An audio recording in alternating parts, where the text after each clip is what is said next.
pouvoir vraiment rentrer dans... Bon, ça fait quelques jours déjà qu'on... Donc l'idée en fait c'est d'alterner un peu prière, enseignement, prière, enseignement, prière, enseignement. Donc un jour sur deux, on fait des réunions. Je suis là pour une durée indéterminée, je ne sais pas quand est-ce que je rentre. Amen. J'espère la semaine prochaine. Amen. Mais je ne sais pas combien de temps je suis là. Alors, ce qu'on fait, c'est qu'on fait enseignement, prière, enseignement, prière. Donc ce que je préconise aux gens, ce que je conseille aux gens, c'est vraiment de prendre des temps. Pour ceux qui parlent pas en langue, de prier avec votre intelligence. Pour ceux qui parlent en langue, c'est de prier minimum 1 heure en langue par jour. Et je dis bien c'est le minimum. C'est vraiment c'est basique puis tout charge. Donc il y a un manque consistant de vie de prière. Et tu peux pas évoluer, tu peux pas aspirer à certaines choses sans te donner en fait de manière consistante voilà, pour les choses auxquelles tu aspires. Tu ne vas pas devenir médecin sans aller à l'école, sans étudier, sans rien faire et dire un jour je vais devenir médecin. Ce serait de l'illusion complètement. Ne t'attends pas en fait à vivre pleinement les promesses de Dieu sans faire la première place à la parole, la première place à Christ dans ta vie. Donc il faut être, par rapport à ça, il faut être vraiment concret. Je discutais dernièrement, j'ai partagé ça dernièrement, où voilà, on a eu des personnes malades, donc d'accord, j'ai eu beaucoup de morts là cette fin d'année, beaucoup aussi de gros miracles aussi, des grosses victoires avec le Seigneur. Mais c'est pour dire que voilà, il y a un réel combat et qu'il faut prendre au sérieux.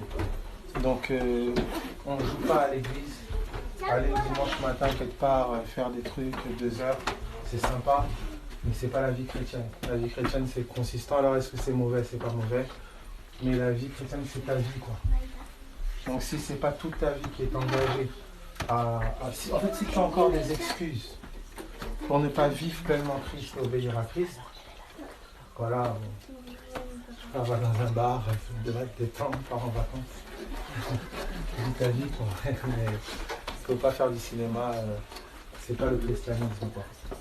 Donc tu t'es engagé avec Christ, je parle à des disciples, si tu n'es pas encore disciple de Jésus, mais gloire à Dieu. Il n'y a pas d'exigence si Dieu, comme je dis, il y a 2 catégories de personnes qui vont à l'hôpital, ceux qui vont pour se faire traiter, les patients, on n'attend rien d'eux si ce n'est une bonne soumission au traitement. Il y a une deuxième catégorie de personnes, c'est le corps médical, qui eux sont formés, on les entraîne, ils sont formés et éprouvés pour pouvoir produire un service efficace. Donc soit tu es disciple de Jésus, soit tu es de la foule. La foule, elle veut manger, elle veut boire, elle veut Dieu bénis-moi, guéris-moi, fais-moi du bien. Les disciples, eux, veulent reproduire la vie de leur maître. Amen, amen. D'accord? Ça veut dire que les disciples, eux, veulent faire du bien. Amen. Les disciples, eux, veulent propager l'amour de Dieu. Les disciples, eux, ont renoncé à leur vie pour que Christ soit le centre. Donc on n'est pas du tout dans la même... voilà.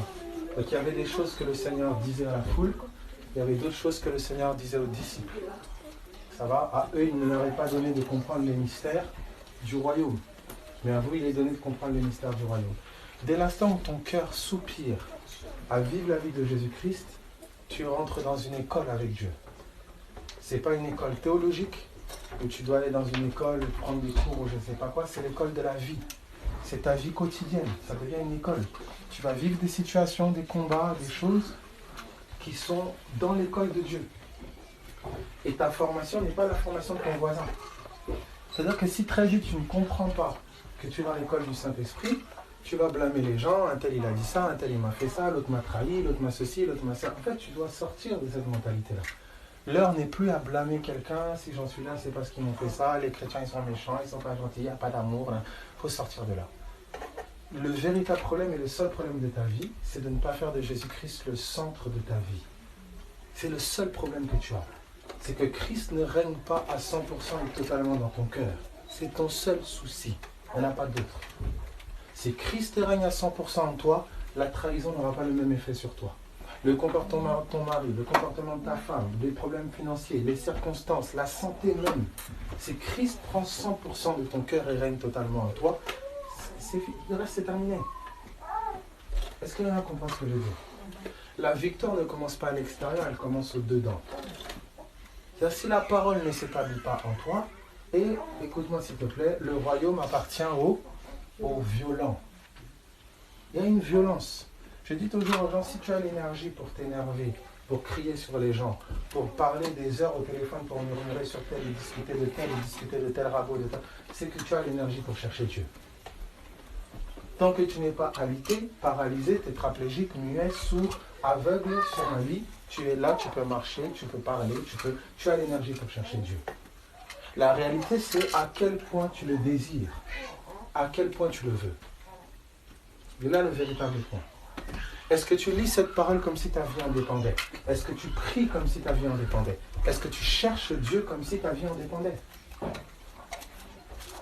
Est-ce que quelqu'un comprend ce que je dis?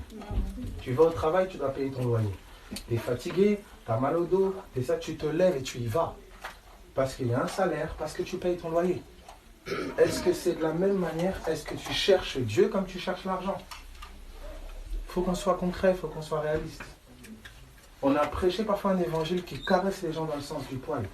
Mais la réalité, c'est que quand ils sont dans des combats réels et tangibles, un évangile qui caresse dans le sens du poil, ça ne sauve pas. Il faut qu'on soit pragmatique et concret. Est-ce que Jésus-Christ est la priorité de ta vie? Donc, si ce n'est pas le cas, il ne faut pas faire des cinémas. Il faut que tu puisses te repentir toi-même dans un cœur à cœur avec Dieu. Seigneur, je veux que tu deviennes le centre de ma vie. Vous comprenez? Aucun pasteur ne peut faire quelque chose pour toi. Aucune église, aucun imam, aucune religion, personne ne peut faire. Écoute, la vraie solution, elle est en Christ. Et Christ n'est pas loin, il est en toi. C'est-à-dire que le problème, ce n'est pas la circonstance, ce n'est pas l'événement, ce n'est pas la situation. C'est la révélation de celui qui habite en toi. Et ce doit être la quête de ta vie. S'il faut le chercher en rampant, cherche-le en rampant. S'il faut le chercher en roulant par terre, roule par terre. Mais ne sois pas tranquille tant que tu n'as pas la révélation de celui qui vit en toi. C'est cela la quête de notre vie. Acte chapitre 17. Acte chapitre 17. Acte chapitre 17. Donc comprenez que j'aime à le répéter, j'arrête pas de le répéter, je suis contre aucune dénomination, je suis contre aucune assemblée, je suis véhicule de aucune vision, de oui, machin, la nouvelle vision, le nouveau groupe, m'associer à rien de tout ça, ça ne m'intéresse pas. Au ministère de machin, j'en ai absolument rien à faire, ça ne me dit absolument rien. On ne vous demande pas votre argent, garde ton argent, cherche Jésus-Christ. Dieu n'a pas besoin de ton portefeuille, il veut ton cœur. Donc il faut qu'on soit très au clair. Le seul souci actuellement du Saint-Esprit, c'est que Christ prenne la totale place dans ta vie. Tu es en train de vivre des situations, tu vis des combats qui nécessitent que tu deviennes spirituel. Tu vis des réalités qui nécessitent que tu deviennes spirituel. Tu es en train d'essayer de les traiter humainement, tu es en train d'essayer de régler les choses humainement, alors que le combat que tu mènes est un combat spirituel. Est-ce qu'il y a un comprend ce que je dis? Donc il faut que tu apprennes, il faut que tu grandisses, il faut que tu apprennes. Est-ce que ça va se faire en un jour? Non. 2 jours? Non. C'est quelque chose que tu dois apprendre, dans lequel tu dois grandir. Donc ça exige ton temps, ça demande ton temps. Est-ce qu'il y a un comprend ce que je dis? Est-ce que ça va pour tout le monde? Donc vous comprenez qu'il y a un caractère sérieux à suivre l'évangile, il y a un caractère sérieux à se mettre en fait dans l'école du Saint-Esprit pour commencer à apprendre de lui. C'est pas un truc, une petite soirée, ce soir comme j'ai le temps, entre deux casseroles, je vais faire un petit tour, mes amis. Si tu conçois Christ comme ça, je sais pas, retourne aux casseroles. C'est pas ça l'évangile. J'ai fait 8h, 9h de trajet, de route, 10h à peu près. Je suis là quelques temps, j'ai laissé les proches, mes amis, tout ce que vous voulez, pour être là. J'ai pas de salaire, j'ai pas de je sais pas quoi, c'est Christ ma rémunération. Donc comprenez que moi je viens pas faire une plaisanterie. Si vraiment, écoutez, il n'y a rien d'autre qui vous est demandé si ce n'est de prendre Jésus-Christ au sérieux. Absolument rien d'autre.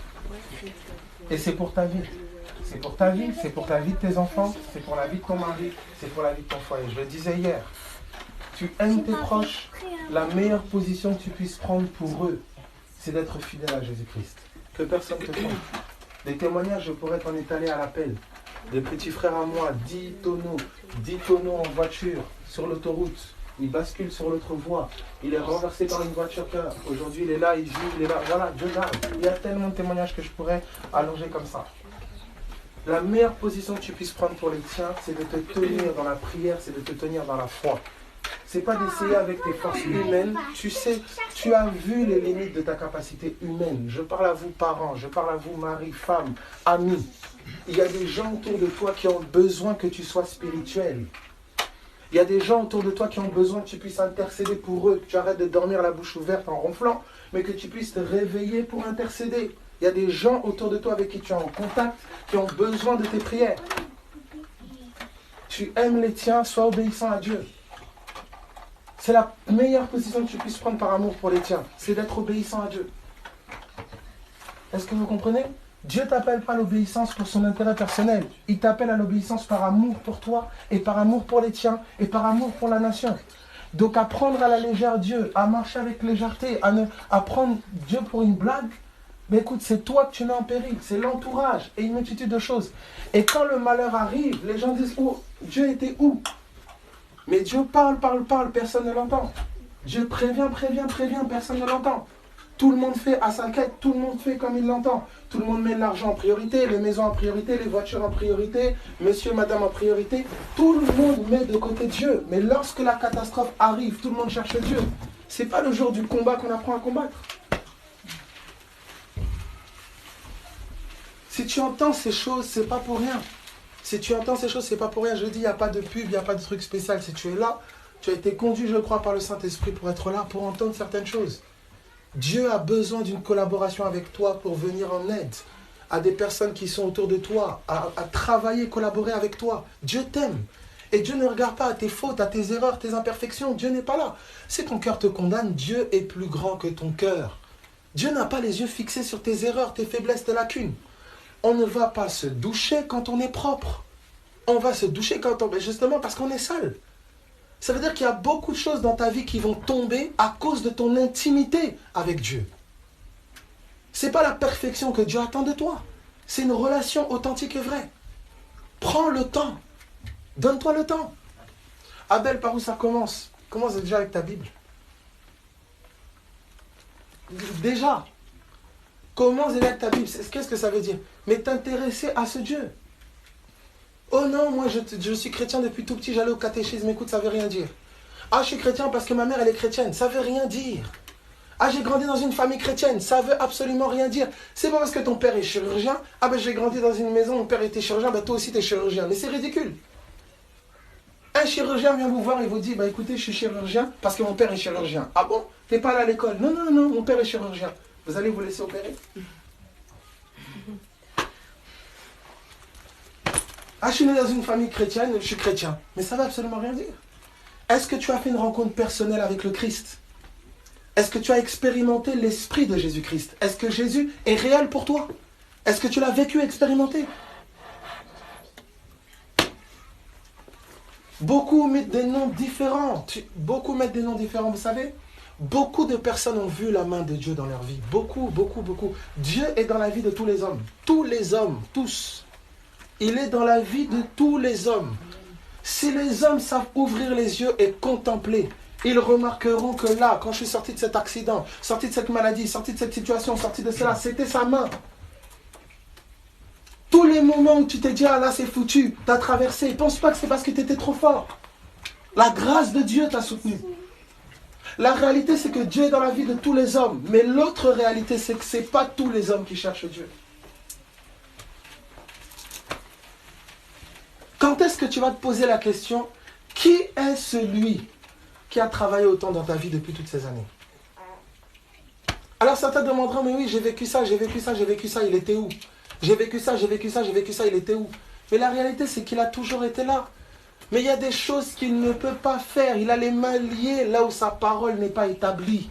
Il a besoin de t'enseigner les choses, il a besoin de t'enseigner le monde spirituel. Il a besoin de te faire comprendre que ce n'est pas lui qui est responsable de la mort de tel ou de la mort de tel. Que tu as un ennemi, qu'il y a des esprits de ténèbres, qu'il y a un royaume des ténèbres qui existe. Ce n'est pas un film, c'est la réalité. Je suis né en France, j'ai grandi en France, en banlieue parisienne, d'autres banlieues, etc. Je ne croyais pas aux trucs spirituels, mais même pas un petit peu. Pour moi, tu viens me parler de trucs spirituels, tu es un perché, tu es complètement à l'ouest. Jusqu'à ce que j'en fasse l'expérience. Vivre inconsciemment du monde spirituel, c'est une folie sans nom. vivre comme si le monde spirituel n'existait pas. Mais c'est une faute. C'est comme si vous mettiez un bébé sur l'autoroute et vous priez qu'une voiture ne le conne pas. En pleine heure de pointe. C'est pareil. Tu vas voir des choses arriver, ça tape la mère, après ça tape la fille, après ça tape l'enfant là, après ça tape à gauche, ça tape à droite. Tu te dis, mais pourquoi ça arrive qu'à moi? Ah, j'ai la poisse, c'est pas possible. Pourtant, c'est toujours moi. Ça tape dans les finances, ça tape dans la santé, ça tape dans... Mais tu n'as toujours pas compris que tu es dans un combat spirituel. Tu n'as pas compris. Tellement tu es entouré de logiques humaines, de tes raisonnements humains, etc. Mais depuis que tu connais tant de choses, pourquoi tu ne sors pas? Pourquoi tu n'as toujours pas vaincu? Ah oui, mais Abel, il y en a qui s'en sortent sans Dieu. C'est l'illusion la plus grande que vous pouvez croire. Le Dieu qu'on a, il est hyper humble. Il va mettre la baguette devant toi, il va te donner l'impression que c'est toi qui as trouvé la baguette par toi-même. C'est comme ça qu'il est notre Seigneur.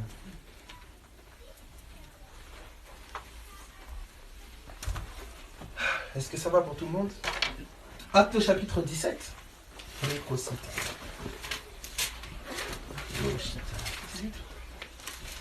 Acte chapitre 17. À partir du verset...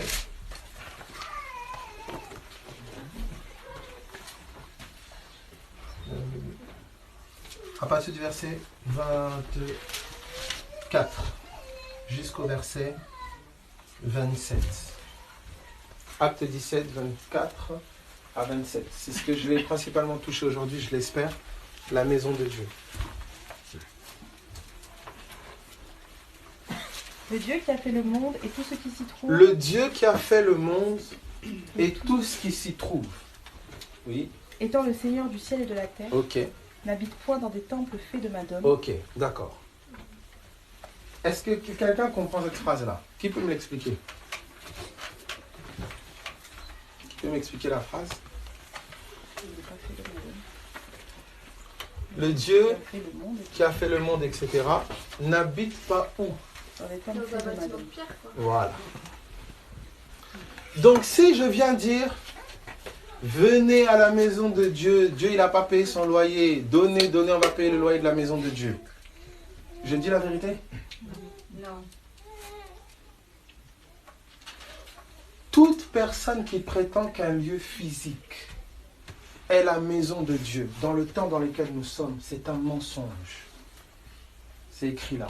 Et je mets au défi qui que ce soit dans la nouvelle alliance de me démontrer le contraire. Amen, amen, amen. Est-ce que quelqu'un comprend ce que je dis? Dieu n'habite pas dans un temple fait de main d'homme. C'est fini. Et il l'a fait dans les temps anciens parce que tu n'avais pas encore l'intelligence pour comprendre les choses de l'esprit.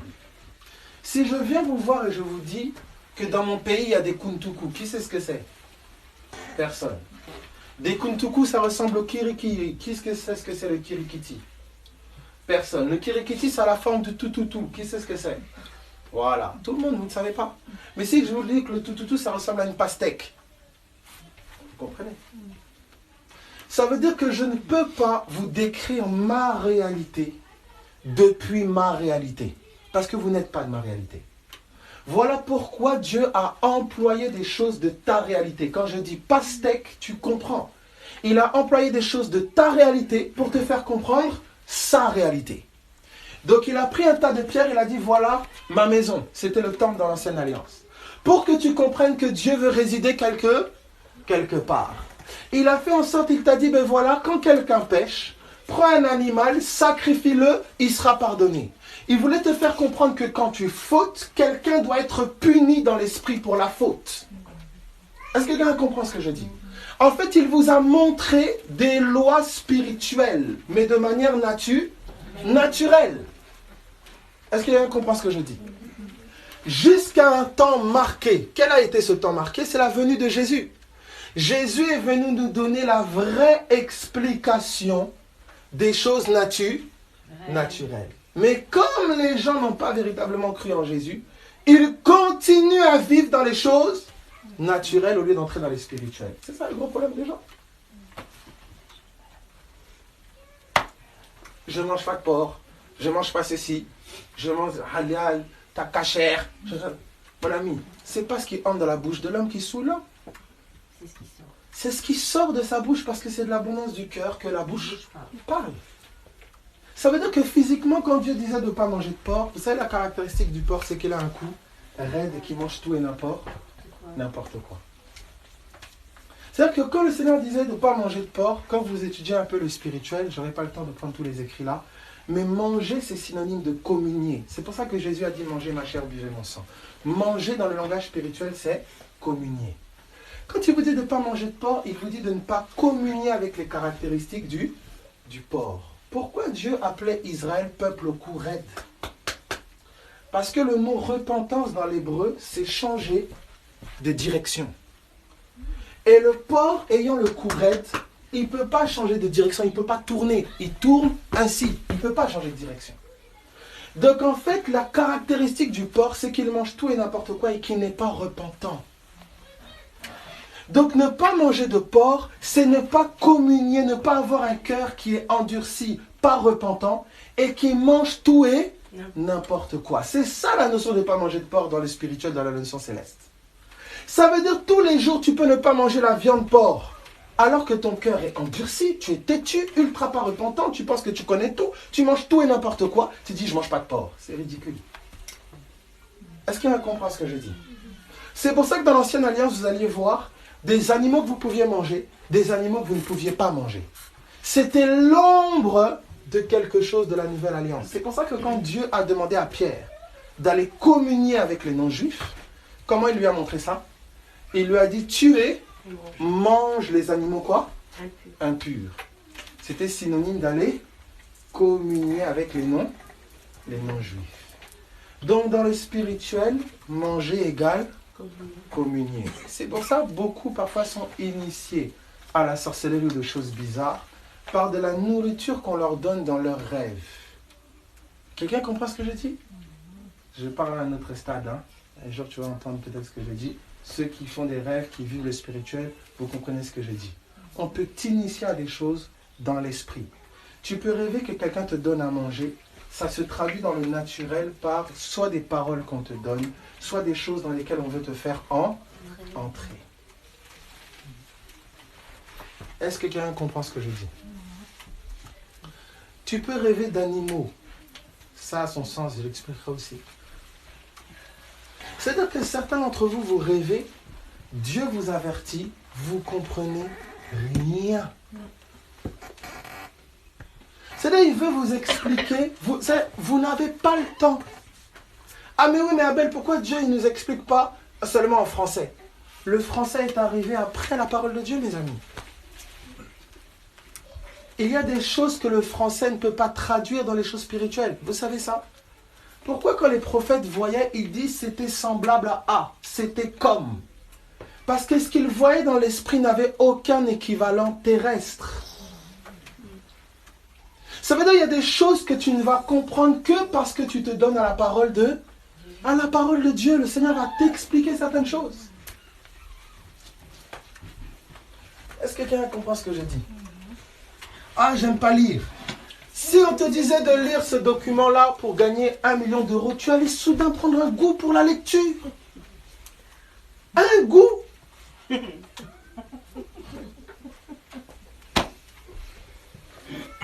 Écoutez, soit tu veux Jésus-Christ, soit tu fais du Seigneur. Mais nous ne trouvons plus d'excuses. Demandons au Seigneur de ranimer le zèle. Demandons au Seigneur, priez ça. Seigneur, je sais que j'ai besoin de ça. Ouvre-moi les yeux, aide-moi. Mais ne trouvez plus d'excuses ou de justifications. Parce que c'est mentir à Dieu, vous mentir à vous-même. Oh, Dieu connaît ton cœur, Dieu connaît ta paresse. Est-ce qu'il y a un comprend ce que je dis? Alors, acte 17, regardez ce qu'il dit. 1, Dieu n'habite pas dans des temples faits de main d'homme. Donc, première chose que tu dois comprendre, c'est que Dieu n'habite pas dans un tas de briques. Donc, où que tu ailles, qui a déjà entendu on va à la maison de Dieu? Qui a déjà entendu ça? Voilà. Qui a déjà entendu venez ramener vos dîmes et votre argent tout à la maison de Dieu? Qui a déjà entendu ça? Voilà, peut-être là vous avez entendu ça. Maintenant, je suis en train de dire ici, c'est pas moi, c'est l'apôtre Paul. Il est en train de dire que Dieu n'habite pas dans des temples faits de main d'homme. Ça veut dire que si tu défends une doctrine qui prône qu'un lieu physique est la maison de Dieu, écoute-moi, tu es anti-Christ. Tu es contre Christ. Si tu oses prendre l'argent aux gens, ou tu encourages de prendre l'argent aux gens pour soi-disant construire la maison de Dieu ou payer la maison de Dieu, tu mens aux gens et tu participes à un mensonge. Est-ce que quelqu'un entend ce que je dis? Il faut être honnête. On a besoin de se réunir dans un lieu. Aidez-nous à payer pour qu'on puisse être dans ce lieu. Amen. Mais il ne faut pas dire que c'est la maison de Dieu, c'est un mensonge. Quelqu'un comprend ce que je dis? Parce que Dieu, faire passer notre Dieu pour quelqu'un qui n'arrive pas à payer son loyer, c'est triste. D'autant plus que tout lui appartient. Voilà. Est-ce que quelqu'un comprend ce que je dis? Ça va? Regardez la suite. Qu'est-ce qu'on nous dit encore? Il n'est point servi par des mains humaines. Deuxième chose, très importante. Dieu n'est pas servi par quoi? Des mains humaines. Par des mains humaines. Donc, il faut vite te calmer quand oui, je veux servir Dieu. Calme-toi. Dieu ne peut pas être servi par des mains humaines. Qui a déjà entendu? Ah, il faut servir Dieu. Qui a déjà entendu ça? Voilà. Ben, bonne nouvelle, ou mauvaise nouvelle, comme tu veux, tu ne peux pas le servir. Dieu est servi par son esprit, pas tes mains humaines. Amen, amen, amen. Donc toute prétention de non, je vais faire ça pour Dieu, je vais... Calme-toi. Dieu n'est pas servi par des mains humaines. Comme si quoi? Regardez la suite du passage. Comme s'il avait besoin de quoi que ce soit. Regardez la suite. Lui qui donne à tous la vie, la respiration et toutes choses. Et toutes choses. C'est lui qui te donne le souffle, la vie, la respiration, toutes choses. Tu lèves, tu marches, c'est lui. Qu'est-ce que toi tu peux lui amener? Tu vas servir quoi? Donc le but de Dieu, c'est pas premièrement que tu le serves. Écoutez, je mets la lumière sur ces deux choses très importantes parce que le système religieux nous a conditionnés à un lieu qui est la maison de Dieu et deuxièmement, trouver un travail et une fonction dans ce lieu. C'est comme ça que beaucoup réfléchissent et raisonnent. Qu'est-ce que je peux faire pour Dieu? Qu'est-ce que je peux faire pour Dieu? Dieu n'attend pas de toi que tu fasses d'abord quelque chose pour lui. Il attend de toi que tu le laisses pleinement régner en toi. Il attend de toi un cœur à cœur avec lui. Pas que tu fasses des choses pour lui. Est-ce que quelqu'un comprend ce que je dis? Ah mais moi je fais du bien aux gens, je vais ramener des soupes au SDF. Oh, on n'en a rien à faire. Est-ce que quelqu'un comprend ce que je dis? Tout le monde peut faire ça.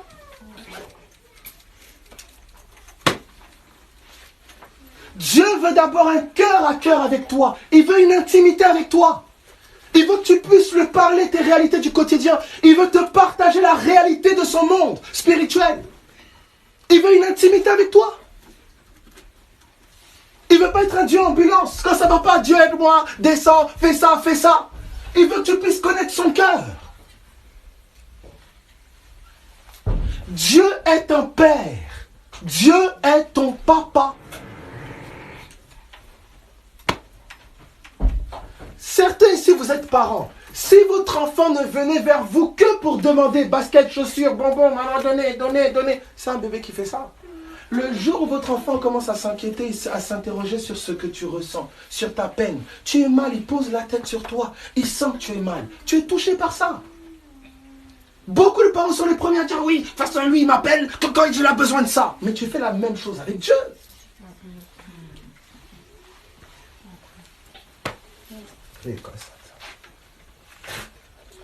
La plupart des choses pour lesquelles vous blâmez les gens, c'est des choses que vous-même vous semez avec Dieu. Oh, personne ne veut m'écouter. Et toi, tu écoutes.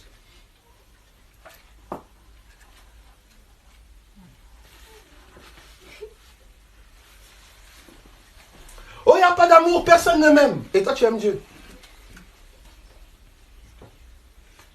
Cherche d'abord. Le royaume de Dieu et sa justice. C'est ça. Cherche d'abord Dieu là-bas. Laisse les hommes tranquilles. Cherche d'abord Dieu. Laisse un peu tes enfants tranquilles. Laisse un peu ton mari, ta femme tranquille. C'est pas le problème. Le problème, c'est ta relation intime avec Dieu. C'est là qu'est un problème. Est-ce qu'il y en a qui comprend ce que je dis? Dieu a besoin de te donner un regard nouveau sur ton mari. Dieu a besoin de te donner un regard nouveau sur ton enfant. Dieu a besoin de te révéler des choses cachées qui sont arrivées à ton conjoint quand il était jeune. Tu n'as pas le temps. Dieu a besoin de te montrer que le comportement qu'il a est dû à certains esprits, certaines influences. Dieu a tellement de choses à te montrer. Et tu n'as pas le temps. Tu combats avec des forces qui sont plus fortes que toi. Tu fais que péter les plombs, tu fais que pleurer. Tu vas continuer comme ça combien d'années encore? Est-ce que ça va? Alors ça, c'est la première catégorie de personnes. Deuxième, une autre catégorie de personnes encore. Il ne faut pas vous prendre pour des enseignants ou pour des gens qui connaissaient là où vous ne connaissez pas, je vous en supplie. Quand vous n'avez pas expérimenté le spirituel, vous ne savez pas ce que c'est. Ne vous faites pas conducteur des gens parce que vous êtes aveugle. Vous-même, vous allez conduire des aveugles dans des trous. Si tu n'as pas expérimenté ce que tu dis, si c'est que les versets dans la Bible, ne parle pas. Cherche à vivre et transmets ce que tu as expérimenté et vécu. Amen. Amen. Amen. Tu as autorité. Écoute, si tu n'as pas vécu de combat de la foi persévérant, tu ne sais pas ce qu'est la persévérance. Tu es né hier. Hier. Mais tu penses que c'est ce que c'est persévérer dans le temps. Calme-toi. Est-ce qu'il y a un comprend? C'est comme si j'allais voir une mère, je n'ai pas d'enfant, je suis une jeune fille, je vais voir une mère, je vais commencer à lui enseigner. Une mère qui a 10 enfants, j'ai commencé à lui enseigner, oui, donner des cours pour enseigner les enfants. Mais c'est ridicule.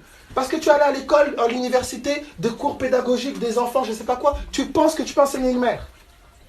Le meilleur enseignement que le Saint-Esprit te donne, c'est dans la pratique et l'expérience que personne ne te montre. Tu as vu la réalité céleste? Tu sais ce que c'est la réalité spirituelle? On t'a montré dans les Écritures? On t'a montré en réel? Tu as expérimenté, goûté?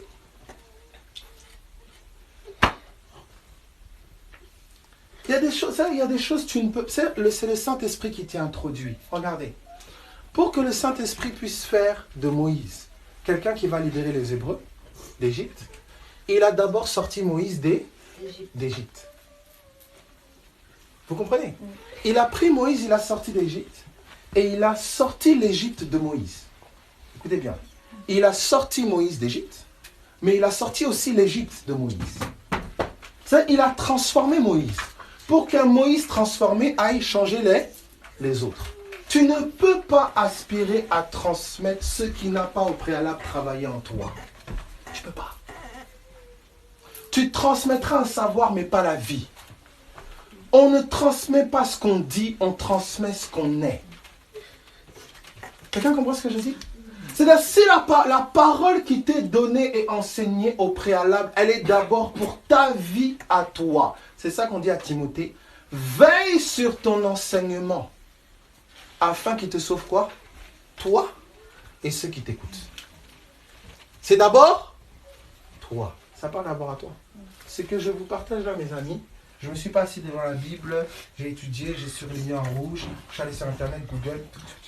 Ah, lui dit ça, ah, lui dit ça, non, lui dit ça. Ah, ben lui dit ça, ben on fait comme ça. Et j'ai... Non. J'ai pleuré sur les pages, j'ai été seul, on m'a insulté, on m'a mis de côté, j'étais tout seul avec Dieu, il n'y avait personne, c'est lui qui m'a expliqué, j'applique à ma vie d'abord.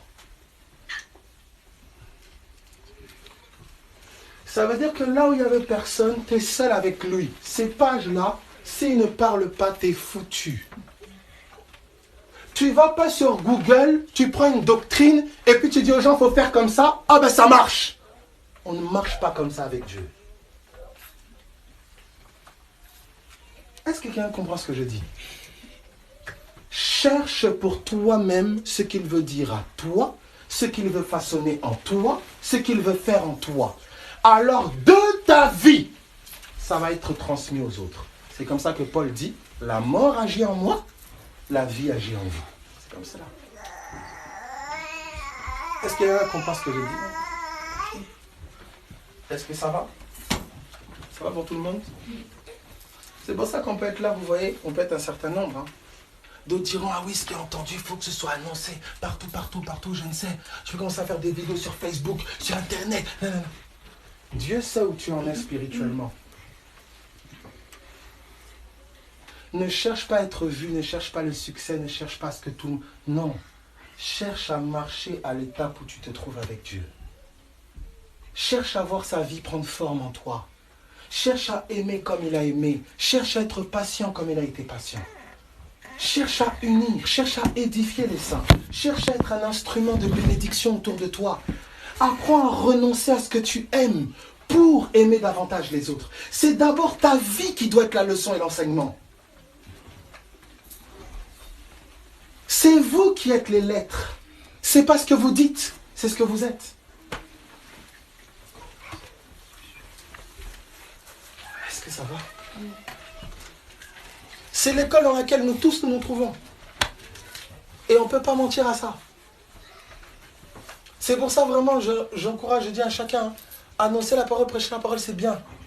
Mais la vivre, c'est mieux.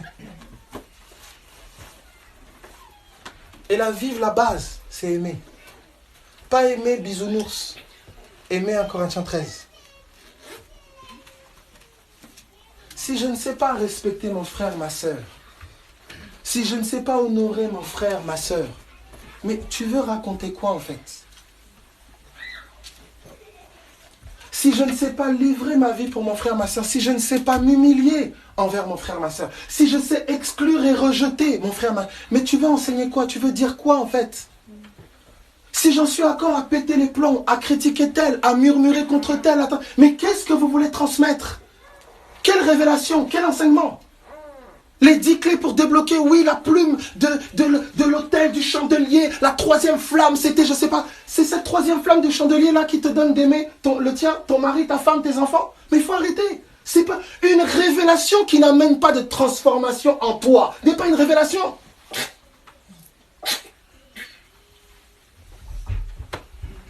La connaissance enfle, l'amour édifie. Toute révélation authentique transforme ton cœur. C'est à ça que tu sais que tu as rencontré Christ et que tu grandis en Christ. C'est que ton cœur est toujours plus large pour tes frères, plus large pour tes sœurs.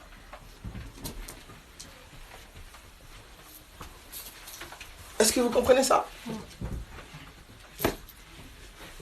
Et la rancune domine encore ton cœur. Encore non, il m'a fait ça, c'est à cause de lui. La haine domine encore ton cœur. L'impureté, la méchanceté, les murmures. Je m'assois avec ma sœur, je m'assois et je dénigre, je parle de mon frère, ma soeur, je m'assois. Ah oui, t'as dit comme ça, moi. Et puis je suis à l'aise. Il y a un problème. Je pète les plombs, je m'emporte, je pète les plombs. Pas de pardon derrière, pas le même courage que tu as eu pour péter les plombs. Pourquoi tu n'as pas le même courage pour t'humilier et demander pardon? Mais c'est pas normal. Si tes révélations ne t'enseignent pas ça, mais c'est pas des révélations, c'est pas la révélation de Christ.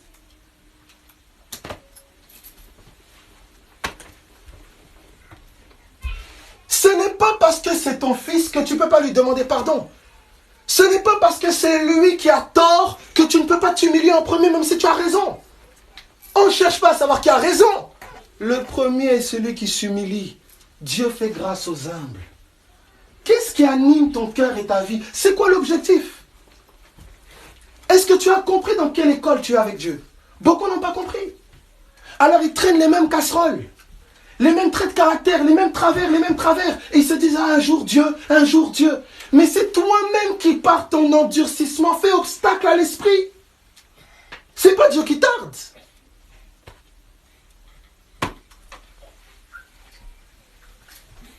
Est-ce que quelqu'un comprend ce que je dis?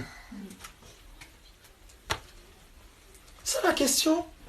Est-ce que véritablement, tu veux laisser la parole régner en toi? Est-ce que véritablement tu veux renoncer à ta vie? Que celui qui veut me suivre renonce à lui-même. Ça veut dire renoncer à ton orgueil, renoncer à ta fierté, renoncer à ta manière de faire. Des fois, avoir raison, Dieu peut t'appeler à renoncer, toi qui as raison. Parce qu'il t'enseigne l'humilité plutôt que d'avoir raison. Entre David et Saül, qui avait raison? Mais David.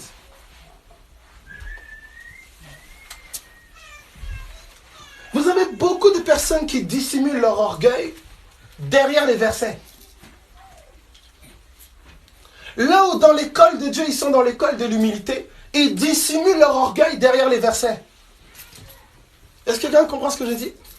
Je peux être au contact de quelqu'un qui connaît beaucoup moins que moi. Vous comprenez? Mais Dieu est en train de travailler mon humilité. C'est mon humilité qui est travaillée. Quelqu'un comprend ce que je dis? Mon amour. Parce que c'est ça qui édifie. Si tu arrives à regarder quelqu'un de haut, le mépriser, te penser savoir plus, penser mieux connaître, c'est triste. Juste déjà de commencer à écouter. Qu'est-ce que ta vie véhicule? Elle porte quoi? Et puis s'il n'y a pas de fruits, qu'est-ce que tu veux dire?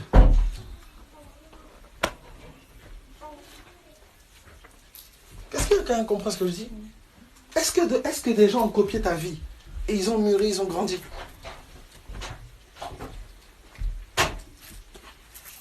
Est-ce que tu as une source d'espérance autour de toi? Est-ce que quand on regarde ta vie, on a envie d'aimer, on a envie de grandir, on a envie de s'attacher à Christ? Est-ce que tu as une source d'amour autour de toi ou une source de critique? Est-ce que tu as une source d'espérance et de liberté ou une source de captivité? Est-ce que tu as une source de paix ou une source de débat? Qu'est-ce que tu véhicules? Qu'est-ce que tu portes? Tu es né pour porter l'amour de Dieu. Tu es né pour porter Dieu. C'est pourquoi tu es né. Donc tous les combats que tu vis qui veulent te détruire, ça a un seul objectif. C'est pas parce que tu as des beaux yeux. C'est parce qu'on veut t'empêcher de rentrer dans ce dessein-là, de porter la vie de Dieu en toi.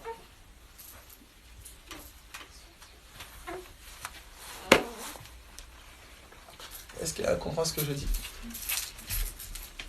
Instrument de destruction ou instrument de restauration et de construction? C'est-à-dire, tu veux être l'instrument dans les mains de qui? Du royaume des ténèbres ou royaume de lumière?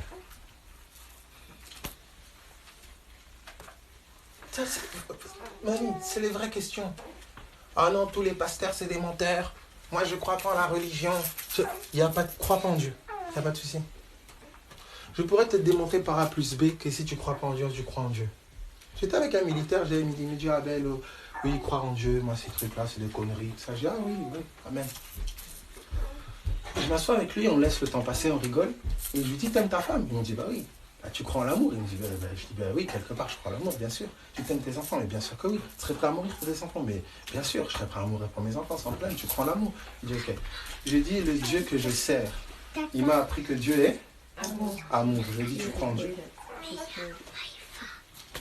Le gros souci des gens, c'est qu'ils ne croient pas à la conception qu'ils se sont faite de Dieu.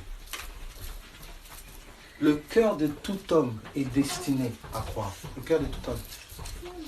Amen, amen, amen. Parce que tous les hommes ont été faits à l'image de qui? De Dieu. Amen. Le souci, c'est la conception que tu t'es faite de Dieu depuis que tu es petit. Quand tu dis Dieu dans ta tête, tu penses à quelque chose. Et c'est à cette chose-là que tu ne crois pas. Mais au quotidien, tu cherches la paix. Pourquoi tu cherches la paix? Pourquoi tu n'es pas tranquille quand tu es tourmenté? Au quotidien, tu cherches l'amour, à être aimé. Pourquoi tu cherches ça? Au quotidien, tu cherches à être tranquille. Pourquoi tu n'es pas tranquille quand il y a des tourments, quand c'est stressant? Pourquoi tu n'es pas tranquille? Parce que ton Dieu est paix. Parce que ton Dieu est amour. Tu es designé pour vivre en Dieu. Comme on t'a donné une conception de Dieu dans la tête, tu dis, ah, je ne crois pas en Dieu. Alors que tous les jours, ta vie est le témoignage. Ce que tu cherches est le témoignage que tu crois en Dieu. Est-ce que là, tu comprends ce que je dis? Est-ce que ça va? Pourquoi tu es seul? Tu te sens seul. Personne ne me comprend, je me sens seul. Et Dieu est le premier à avoir dit, il n'est pas bon que l'homme soit seul. Tu as été fait à l'image de Dieu. Pourquoi tu veux de l'attention? Pourquoi tu veux être aimé? Et parce que tu veux Dieu. Mais cet amour et cette attention, tu les cherches chez qui? Chez les hommes, chez les gens. Et ils te déçoivent. Parce que le seul qui peut répondre à cette attention, c'est qui? C'est Dieu. Cette paix que tu cherches, tu vas t'amuser pour te détendre, te changer les idées. Ça va être une paix éphémère, parce que la vraie paix, c'est Dieu. En fait, tu cherches Dieu inconsciemment, tu ne sais pas. Parce que tu as fait croire que Dieu, c'est la religion, Dieu, c'est christianisme, Dieu, c'est imam, Dieu, c'est je ne sais pas quoi. C'est pour ça que je dis ceci. Sois chez toi. Cherche, que ce soit toi chrétien, pas chrétien, je ne sais pas. Cherche, demande. Demande, mais ne vis pas comme tu vis. La première chose qui m'a déçu royalement quand j'ai commencé à chercher Dieu, j'avais tout, hein. Tout ça, aisance, on a vécu en banlieue, on a galéré un moment, après mon père il a eu les statuts qu'il a eu. On est passé des milieux de galère à un autre milieu, etc. On a navigué comme ça. Mais il y avait une frustration en moi. Je faisais des business, des escroqueries, des ceci, de cela. Mais il y avait une frustration en moi. Il y avait une frustration en moi. La thune tournait, les filles, les machins, les amusements. Mais il y avait quelque chose en moi, une frustration en moi. Je ne savais pas expliquer ça. Et quand le Seigneur est venu à ma rencontre, la première chose que j'ai fait, c'est que j'ai couru dans les églises. Et j'ai failli abandonner Dieu à cause des systèmes religieux. Je dis bien des systèmes, je n'ai pas dit les gens. Je dis système. Parce que j'ai associé Dieu à la religion. Et la religion m'a déçu. Et j'ai pensé que c'était Dieu. Beaucoup sont dans ce cas-là. Et quand j'ai commencé à ouvrir ma Bible et regarder Jésus, mais j'ai vu que Jésus ressemblait plus à ce que je croyais dans mon cœur que ce qu'on me faisait gober. Mais quand toi-même tu ne cherches pas, tu ne crois qu'en ce qu'on t'a raconté, tu te fais des idées que c'est ce que tu as entendu, tu ne cherches pas toi-même, ben, tu ne vas pas te rendre compte que celui que tu cherches en fait, c'est Christ.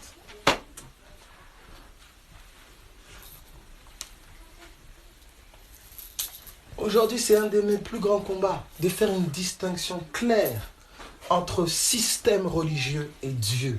C'est différent.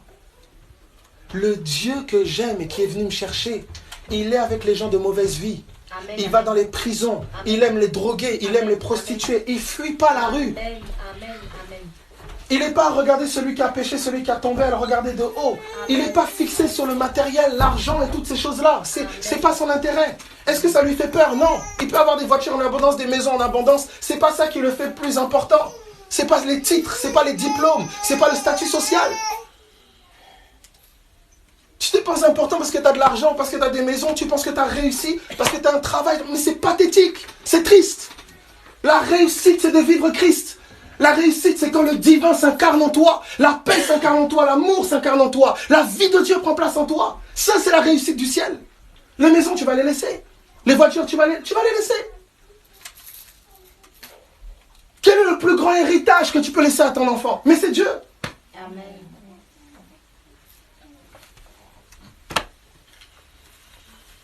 Vous, la jeunesse qui avait la grâce d'entendre ces choses, je regrette de ne pas avoir entendu ces choses tôt. Je regrette. On a couru pensant que l'argent c'était le but, que c'était ceci, que c'était cela. En fait, on a couru cherchant des sens à nos vies. Et tu regardes à gauche, tu regardes à droite, ben les gens font ça, tout le monde fait ça. C'est quoi le but de ta vie? À quoi Dieu t'appelle? Qui es-tu? Si j'enlève ta femme, j'enlève tes enfants, j'enlève ton travail, j'enlève tes amis.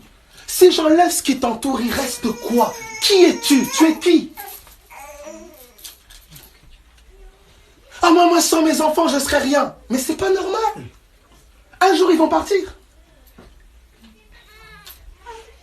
J'enlève ton travail, j'enlève la maison, j'enlève les voitures, j'enlève les enfants, j'enlève le chien, le chat. Il reste quoi? Qui es-tu? Tu es qui? Tu ne sais pas. Parce qu'il n'y a que Dieu qui sait qui tu es. Amen.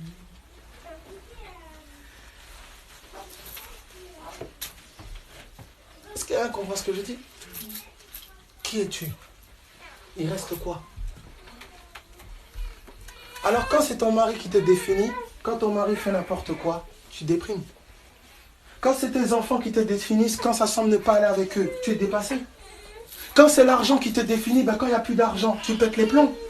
Quand c'est ton physique qui te définit, ben quand tu commences à vieillir, il y a un peu de bourrelet, un peu de rides, ben, tu es dépassé.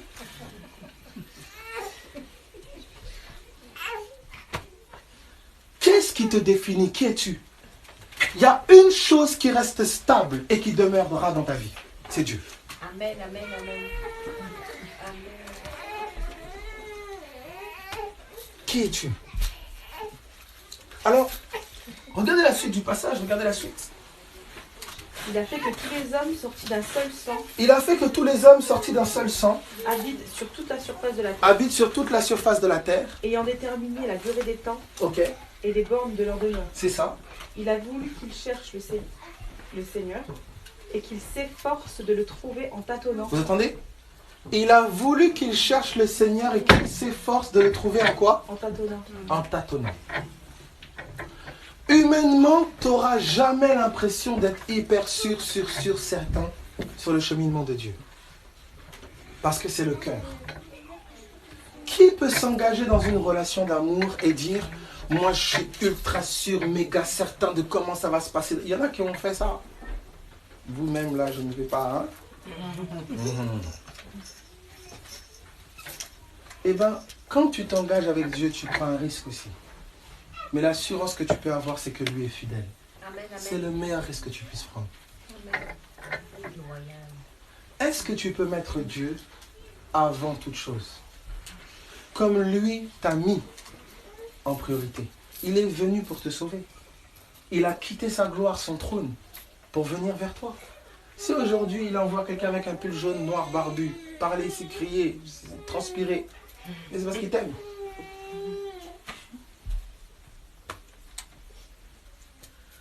Et il va te répéter ces choses d'une autre manière, d'une autre façon, encore et encore et encore et encore. Tu pourras faire attention à ce qu'il dit ou ne pas faire attention. Mais sache qu'un jour tu mourras. Ça veut dire qu'un jour le temps pour te repentir cessera. Et tu ne sais pas quand ce temps viendra. Tu ne sais pas quand tu mourras. Tu ne le sais pas. Ne vis pas dans l'illusion de penser que tu maîtrises ta vie. Ne vis pas dans l'illusion de penser que tu es gardien, gardienne de ta vie.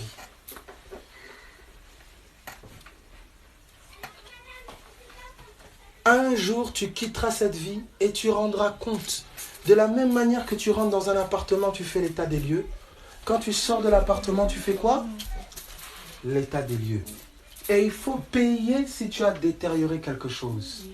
Assure-toi que tu as celui qui paye de ton côté. Jésus-Christ a payé pour ma vie.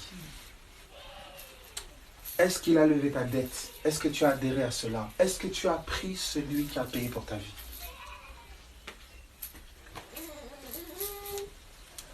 Écoutez s'il vous plaît. La réussite matérielle et sociale n'est pas le synonyme que Dieu est avec toi.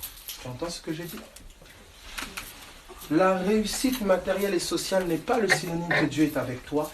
Et la non-réussite matérielle et sociale, ou la maladie, ou les faiblesses, ou les portes fermées, n'est pas le synonyme que Dieu n'est pas avec toi ou contre toi. Ne définis pas l'amour de Dieu pour toi au travers de tes expériences et les circonstances que tu traverses et vis. Tu peux être quelqu'un qui n'a rien, mais un bien-aimé de Dieu. Amen. Tu peux être quelqu'un qui passe par le feu, mais une bien-aimée de Dieu. Amen, amen. Tu peux être quelqu'un qui a tout et ne pas connaître Dieu. L'église de Laodicée, elle dit, je suis riche, je me suis enrichi, je n'ai besoin de rien. Il dit, tu ne sais pas, tu es pauvre, misérable, aveugle et nu. Qu'est-ce qui va révéler où tu en es avec Dieu? C'est ton cœur. Je donne toujours l'image de la boîte de nuit. Si tu arrives à l'époque qu'on sortait, etc., tu arrives en soirée quelque part, tu dois rentrer. Si tu n'es pas habillé comme il se doit, pas bien habillé, etc., tu dois rentrer quelque part.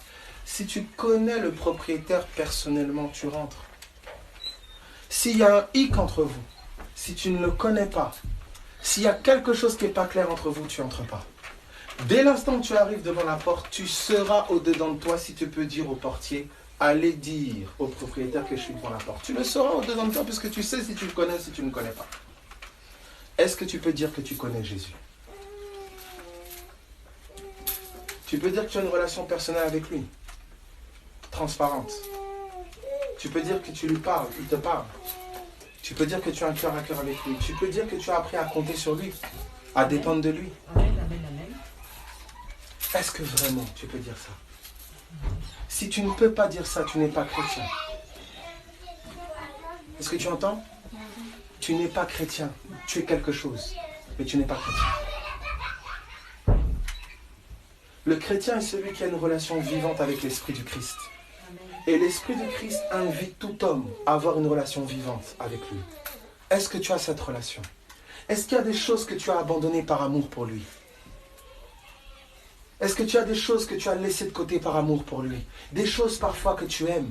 Combien de choses tu as laissées par amour pour tes enfants? Par amour pour cet homme? Par amour pour cette femme? Par amour pour ce travail? Pour cette chose? Combien de choses as-tu mis de côté par amour pour ces choses? Alors je poserai la question pour Jésus-Christ. Qu'as-tu mis sur la table? Qu'as-tu livré par amour pour lui?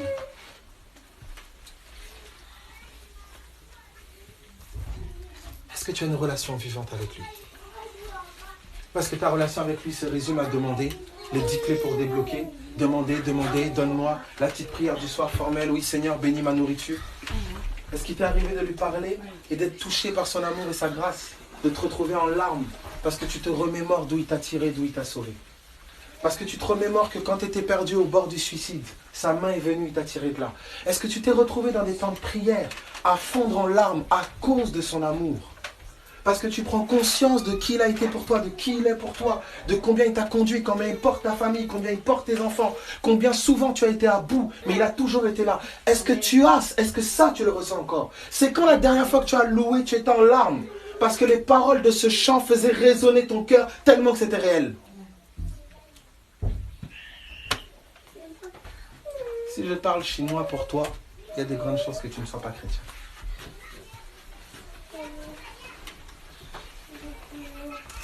Est-ce que ça va pour tout le monde? Alors, je veux toucher à la maison de Dieu. On va prendre ensemble 1 Chronique, chapitre 17. À partir du verset Chronique. 1 Chronique 17, verset 1. Dieu est en train de lever des passionnés de lui, des fous de lui. Vous pourrez leur proposer l'argent, les voitures, les maisons, les femmes, les hommes, tout ce que vous voulez. Ils vous diront non. Parce que leur amour pour Jésus est plus fort que toutes ces choses-là. C'est des gens qui galéreront, c'est des gens qui prospéreront. C'est des gens qui seront dans la disette ou c'est des gens qui seront dans l'abondance. Mais ce qu'ils ont ne définiront pas. Ça ne définira pas qui ils sont. Parce que ce sera des passionnés de Jésus-Christ. Ce sont des passionnés. Tout ministère ou toute personne qui prétend servir Dieu, qui écrase les autres, qui se met en superstar. Oui, je suis le visionnaire, le leader de machin, mon église. Non, écoutez-moi. C'est un ministère qui commence déjà à s'égarer. Tout ministère authentique que Dieu va susciter va s'effacer pour que le corps de Christ paraisse. Vous entendez? Est-ce que vous comprenez ce que je dis? On n'a pas besoin de superstars dans le corps de Christ. On n'a pas besoin de personnes qui se prennent pour des ampoules. Non, non, non, non, non, non. On est tous des ampoules. Est-ce que vous comprenez ça? Donc si une ampoule brille un peu plus qu'une autre, c'est pour apprendre à l'autre à briller tout aussi fort. Vous comprenez? Tout ce que Dieu met dans tes mains, c'est pour que tu amènes les autres à arriver au même standing et même plus que toi. Est-ce qu'il y en a qui comprend ce que je dis? Donc quand tu commences à mépriser, dénigrer certains, mépriser d'autres, commences à faire des trucs en catimini, en sous-marin, bizarre, pas transparent, tout ça, tu commences déjà à être serpentard, très bizarre. C'est pas Dieu.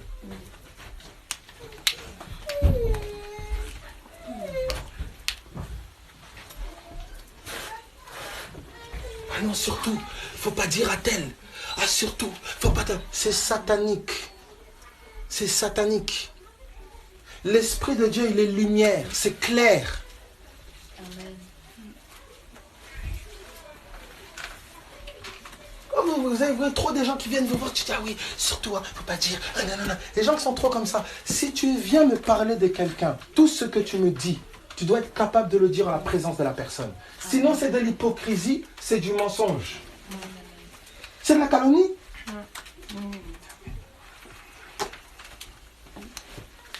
N'aimez pas ça. Vous savez, quand vous parlez mal concernant quelqu'un, ou quand vous parlez pas dans l'objectif de mieux comprendre quelqu'un, en fait, vous participez en fait, au combat spirituel dans la vie de la personne, par votre langue. Quelqu'un comprend ce que je dis? Oui, je vais vous montrer cela. Et prophète Jérémie, tuons-le avec la langue. Votre langue est une arme. C'est pour ça que Satan est appelé diabolos, diable, qui signifie calomniateur. C'est une de ses armes. Est-ce que vous comprenez ce que je dis? N'aimez pas la calomnie. N'aimez pas participer à parler de quelqu'un ou parler. N'aimez pas ça. Fuyez ça. Ayez la réputation que vous, on ne vous amène pas à avoir une langue pendue sur les gens. N'aimez pas ça. Moi, je voulais dire, je peux regarder quelqu'un en train de parler comme ça. Vous ne me verrez pas participer à ce genre de... Je n'aime pas ça. Dès l'instant où tu dénigres quelqu'un, l'orgueil a déjà gagné ton cœur. Pour qui es-tu pour juger l'autre? Si tu es là, debout dans la position où tu es, c'est parce que Dieu t'a fait grâce. Fuyez ce genre de choses-là. Ça détruit le corps de Christ. Fuyez ça. Oh, tel pasteur est comme ça, telle église, ils sont comme ça, ils ont fait... Fuyez ces choses-là, fuyez ça. Cherchez-vous Dieu pour votre vie. Cherchez à grandir en Christ. Est-ce que quelqu'un comprend ce que j'ai dit?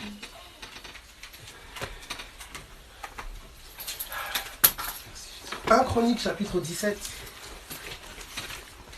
Lorsque David fut établi dans sa maison, il dit à Nathan le prophète, voici, j'habite dans une maison de cèdre, et l'arche de l'alliance de l'Éternel est sous une tente. Nathan répondit à David, fais tout ce que tu as dans le cœur, car Dieu est avec toi. Vous entendez? David habite dans une maison, et David a le souci de quoi? De l'arche. De l'arche, c'est-à-dire de faire une maison à Dieu. Il a un souci, il a le souci de ça. Alors, ça c'est très important de noter ça. David est à l'aise, il a une maison. Mais il a le souci de la maison de Dieu. Voilà le cœur d'un fils. Tu ne peux pas être à l'aise, confortable dans ta vie personnelle. La maison de Dieu est en péril, tu n'as aucun souci, tu es à l'aise. Il y a quelque chose, il y a un hic. Une des choses que le Saint-Esprit va déposer vraiment fort dans ton cœur, c'est le souci, en fait, de son corps, de sa maison. C'est fort. Amen. C'est-à-dire que tu vas développer un amour pour les gens. Tu vas développer, en fait, et c'est ça qui va aussi te pousser à rechercher une intimité plus profonde. Parce que tu vas être une bénédiction plus grande pour les gens. Tu peux pas... C'est-à-dire que tu as envie d'être une source d'inspiration pour tes enfants, pour ton mari, pour ta femme. C'est-à-dire que tu as envie qu'au travers de toi, on voit Dieu. C'est ça une fille, c'est ça un fils de Dieu. C'est ta préoccupation première, c'est oui, beaucoup d'argent, de grandes maisons, des grands... Je ne suis pas contre ça. Moi, je crois vraiment prospérité, tout ce que vous voulez. En fait, ça n'impressionne pas Dieu. Il y a des gens qui crient contre la prospérité, il y en a qui sont pour. En fait, on n'en a rien à faire. Paul dit disette ou abondance. C'est pas ça le problème. C'est Christ en toi. Si tes maisons dominent ton cœur, c'est le problème. Si ta pauvreté domine ton cœur, c'est le problème. Donc le problème, ce n'est pas la pauvreté ou la richesse. Le problème, c'est où est ton cœur? Qui règne au-dedans de toi? Qui règne? Et où est-ce que tu vas découvrir qu'est-ce qui règne en toi? C'est dans l'épreuve. Tu ne sais pas savoir combien l'argent règne en toi jusqu'à ce que tu en manques.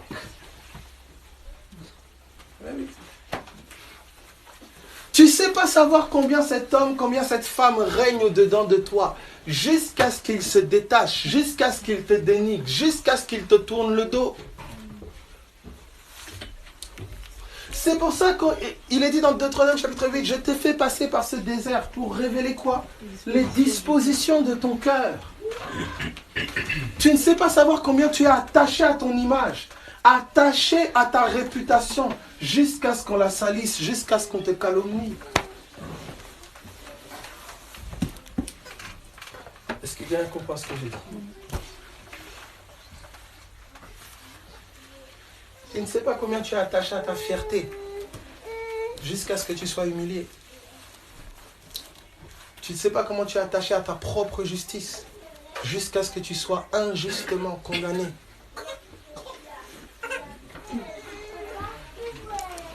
C'est dans la vie de tous les jours et de manière concrète que tu vas découvrir qu'est-ce qui règne en toi? Ce à quoi tu es attaché plus qu'à Dieu. Or, ce à quoi tu es attaché plus qu'à Dieu, un jour causera ta perte. Ça causera ta perte. Si ce n'est pas aujourd'hui, ce sera demain. Si ce n'est pas demain, c'est après-demain. Mais sache-le, ça causera ta perte. Alors dans 1 Chronique 17, David a le souci de faire une maison à Dieu. Regardez la suite. La nuit suivante, Oui. la parole de Dieu fut adressée à Nathan. Ok. Va dire à mon serviteur David, ainsi parle l'Éternel. Donc, qu'est-ce que, ainsi par l'Éternel, qu'est-ce que l'Éternel dit? Vas-y. Ce ne sera pas toi qui me bâtiras Ce ne une sera maison. pas toi qui me bâtiras une maison. Donc, qu'est-ce que l'Éternel dit à Nathan le prophète? Donc, vous avez David qui voulait construire une maison à Dieu, vous avez Nathan le prophète, et vous avez Dieu. Nathan, au départ, qu'est-ce qu'il dit à David? Qu'est-ce que Nathan le prophète dit à David au départ? Regardez. Tu as sur le cœur. Fais ce que tu as sur Sur le cœur, car Dieu est avec Dieu est avec toi. En d'autres termes, tu peux construire l'arche, la maison, précisément. Est-ce que ça va pour tout le monde? Mais la nuit suivante, regardez ce qui se passe. Dieu vient voir Nathan, et qu'est-ce qu'il dit à Nathan? Ce ne sera pas toi qui Ce ne sera pas toi. Nathan va dire à David que ce ne sera pas lui. Ça veut dire que Nathan s'est trompé. Est-ce que vous entendez pour tout le monde? Ce n'est pas parce que quelqu'un se dit homme de Dieu, ou prophète, ou je ne sais, que tu dois boire ses paroles juste comme ça, sans vérifier, sans examiner. Oh, mon pasteur a dit. Et alors? Va examiner, va vérifier. Combien ont reçu des paroles, combien ont reçu des enseignements? C'est juste le contraire des enseignements de Christ. Mais ils ont grandi comme ça. Ah, moi, on m'a toujours dit ça. On m'a dit qu'il faut prier comme ça. On m'a dit qu'il faut faire comme ça. Et le jour où ils entendent quelque chose de différent, pourtant qui résonne dans leur cœur, c'est quand même plus logique ça. Et la tradition qui est dans leur tête qu'on leur a appris fait obstacle. Ça résiste. Ils ont été formatés. Vous comprenez ça? C'est-à-dire, tous à une certaine mesure, on a un format, un formatage, et c'est le Saint-Esprit qui progressivement dans ta marche renverse les forteresses. D'autres, c'est des formatages religieux. D'autres, c'est des formatages culturels. D'autres, c'est des formatages d'éducation ou de caractère qui se sont construits avec les expériences de leur vie. Mais tout le monde a des formatages dans la tête, des manières de raisonner et de voir qui sont contraires à Dieu. Et Dieu lutte avec ça. Est-ce que ça va? Ça va pour tout le monde? Tout ça se passe d'abord dans le cœur. Tout se passe d'abord dans le cœur. Quelqu'un que vous avez depuis tout petit, on l'a dit, tu es bête, tu n'arriveras à rien, tu es nul, tu es ceci, tu es cela. La personne grandit et se construit avec une personnalité, une mentalité. Quand la personne va venir à Dieu, elle aura tendance à venir avec tout ce bagage-là. Quelqu'un qu'on a dénigré beaucoup, parfois aura tendance à vouloir s'affirmer trop. Et donc parfois écraser les autres. Vous voyez, il y a des traits de caractère parfois comme ça. D'autres, c'est quelqu'un qu'on a trop écrasé, aura toujours tendance à s'effacer, fuyant le conflit. Le Saint-Esprit connaît le parcours de chacun. Donc chacun, il le travaille au-dedans. Toi qui fuis, il va t'apprendre à confronter. Toi qui t'affirmes trop, qui écrase les autres, il va t'apprendre à te taire et à t'effacer. C'est-à-dire que chacun, le Saint-Esprit nous conduit et nous éduque. Pourquoi? Parce que la manière dont tu as été formaté, à ton avis, tu as été formaté par qui? Par Satan. Donc si Satan t'a formaté, il sait que ce formatage-là t'empêche d'avoir accès aux choses de Dieu. Il le sait.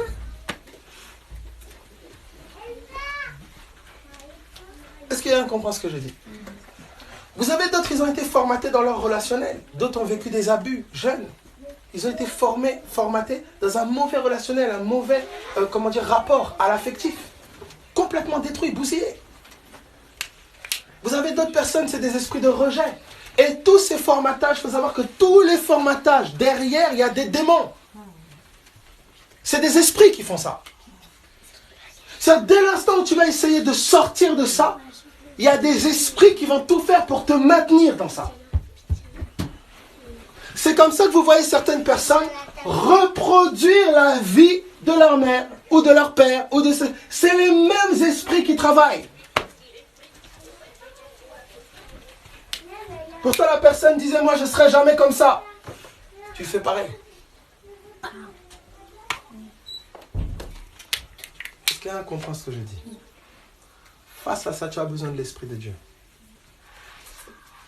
Il y a des personnes, il y a peut-être 20 ans, si on te disait que tu as la vie d'aujourd'hui, là, les comportements, les choses que tu n'aurais pas, il y a 20 ans, tu n'aurais pas cru. Prouvons que tu n'es pas maître de ta vie. S'il y a 20 ans, on t'avait dit que tu aurais le comportement, l'attitude, les expériences, les situations que tu as traversées d'aujourd'hui. Il y a 20 ans, si je t'avais dit, tu n'aurais pas cru. Si on t'avait dit que dans 20 ans, tu serais addict à ça, que dans 20 ans, tu serais esclave de ça, que dans 20 ans, tu n'aurais pas cru. Prouvant ainsi que tu n'es pas maître de ta vie. S'il y a 20 ans, tu n'aurais pas cru pour aujourd'hui, alors est-ce qu'aujourd'hui, tu peux croire pour dans 20 ans demain? C'est ça le problème. C'est que Satan a un plan pour ta vie, comme Dieu a un plan pour ta vie. C'est à toi maintenant de choisir de quel côté tu veux te positionner. Et pendant des années, on t'a menti. Pendant des années, on t'a fait vivre une vie sans Dieu. Pendant des années, on t'a fait marcher pensant que tu étais maître de ta vie. On t'a formaté, on t'a conduit. Et Dieu, dans son amour, il t'a fait esquiver des choses. Il t'a préservé d'énormément de choses. Mais il ne peut pas violer ta volonté. C'est pour ça qu'il avait besoin que tu l'acceptes, qu'il puisse collaborer avec toi pour accomplir son dessein. Et maintenant que tu viens à lui, il veut justement cela. C'est comme ça qu'on te dit de racheter le temps. Tu as suffisamment passé d'années à le mettre de côté pour tel homme, pour telle chose, pour l'argent, pour ceci. Tu as suffisamment passé de temps. Je le dis bien, je ne parle pas de religion. Je ne parle pas de pasteur, d'aller à l'église. Je ne parle pas de ça. Je parle de chercher un rapport personnel, toi, avec Dieu. Tu te demandes comment? Demande. Ça commence déjà avec les Écritures. Commence déjà à aller aux évangiles. Chercher à savoir déjà qui est ce Jésus. Qui est-il? Ça commence déjà là. Quand tu commences à t'interroger sur Jésus, tu attires toute l'attention du ciel. Commence là. Au moins, on me parle de Jésus depuis que je suis tout petit, ok. Tu as entendu parler de lui, il est temps maintenant que toi-même, tu ailles à lui. Est-ce que ça va? Regardez la suite du passage, oui. Car je n'ai point habité dans une maison depuis le jour où j'ai fait monter Israël jusqu'à ce jour. Oui. Mais j'ai été de temps en temps et de demeure en demeure. Ok. Dieu dit qu'il a été de temps en temps et de demeure en demeure. Donc Dieu dit qu'il aimait le mouvement. Dieu bougeait. Donc il dit à David, c'est pas lui qui va me bâtir une maison, car j'ai pas habité dans une maison depuis tant de temps, et j'ai été de temps en temps et de demeure en demeure. Donc j'étais en mouvement. Écoutez bien Dieu s'il vous plaît. Lis la suite. Partout où j'ai marché avec tout Israël, Oui. et je dis un mot à quelqu'un des juges d'Israël à qui j'avais ordonné de paître mon peuple. Oui. Et je dis, pourquoi me baptisez-vous pas une maison de cèdre? Dieu dit, ai-je réclamé une maison de cèdre? Pendant tout ce temps où j'ai marché avec Israël, ai-je demandé une maison? Il pose la question. Regardez la suite. Maintenant, tu diras à mon serviteur David, Va dire à David. ainsi parle l'Éternel des armées. Ainsi parle l'Éternel des armées. Donc écoutez, tous les hommes, les femmes, les ministères qui prétendent vouloir construire une maison à Dieu, le projet est bon. Voici la réponse de Dieu à toutes ces personnes-là. Donc si tu as quelqu'un là qui vous voulez construire une maison à Dieu, tu connais des gens qui ont ce projet-là, tu peux leur donner le message de Dieu aujourd'hui. Il est là. Va dire à David, va dire à Pierre, Paul, Jacques, Gérard, je ne sais pas quel pasteur, va lui dire que, continue. Je t'ai pris au pâturage. Je t'ai pris au pâturage. Derrière Donc, les brebis. derrière les... Déjà, c'est moi qui suis allé te chercher. Continue. Pour que tu sois le chef de mon peuple d'Israël. C'est moi qui t'ai placé berger et chef. Continue. J'ai été avec toi partout où tu as marché. J'étais avec toi partout où tu as marché. J'ai exterminé tous tes ennemis. C'est moi qui ai exterminé tous tes ennemis. Et j'ai rendu ton nom semblable au nom des grands. Et j'ai rendu ton nom grand de la terre, oui. J'ai donné une demeure à mon peuple. J'ai donné une demeure à mon peuple. C'est moi qui ai donné une demeure à mon peuple. Et je l'ai planté pour qu'il y soit fixé. C'est moi qui l'ai enraciné, Et oui. ne soit plus agité pour Ok. que les méchants ne le détruisent plus. C'est moi qui l'ai gardé des méchants. Comme auparavant. Ok. Et comme à l'époque où j'avais établi des juges sur mon peuple d'Israël. Oui. J'ai humilié tous tes ennemis. J'ai humilié tous tes ennemis. Et je t'annonce que l'Éternel te bâtira une Je maison. t'annonce que c'est moi qui te bâtirai une maison. Donc Dieu commence par remettre David à sa place. Mon ami, calme-toi. C'est moi qui suis allé te chercher. Tu étais un drogué ou tu étais, je ne sais pas, perdu je ne sais où. C'est moi qui suis allé te chercher. C'est moi qui ai renversé tous tes ennemis. C'est moi qui ai rendu ton nom grand. C'est moi qui t'ai fait chef. Il dit, David, du calme. Vous savez, parfois quand on vient à Dieu, on a ce zèle-là de penser qu'on peut amener des trucs à Dieu. Ah, on va faire ça maintenant, on va faire ça, des projets de... Calme-toi, Dieu te dit. Parce que j'ai un plan. Quelqu'un comprend ce que je dis? Marthe, Marthe, tu t'inquiètes et tu t'agites pour beaucoup de choses. Marie a choisi la meilleure part. Elle est assise à mes pieds, elle écoute. Est-ce que ça va pour tout le monde? Regardez la suite du passage. C'est moi qui vais bâtir une maison. Regardez la suite. Quand tes jours seront accomplis Oui. et que tu iras auprès de tes pères, Voilà. Donc quand tu mourras, j'élèverai ta postérité après toi. donc L'un écoutez bien. Je vais élever ta postérité. postérité. Donc après ta mort, je vais élever ta postérité. Ta descendance. D'accord? Continue. L'un de tes fils. Et Quoi? Qu'est-ce qu'il dit? l'un de tes fils. L'un De tes fils. de tes fils. Et j'affermirai son règne. Je vais faire quoi? J'affermirai son règne. Affermir son règne. Oui. Ce sera lui qui me bâtira une maison. Qui va me bâtir une maison? Lui, son fils. C'est lui. Et j'affermirai pour toujours son trône. Son trône sera affermi pourquoi? Je serai pour lui un père. Vous entendez? Son trône sera affermi pourquoi? Pour toujours. Pour toujours. Oui. Je serai pour lui un père. Je serai pour lui un père et Et il sera pour moi un il sera pour moi un fils. Oui. Et je ne lui retirerai point ma grâce. Ma grâce lui sera jamais Retirée. retirée.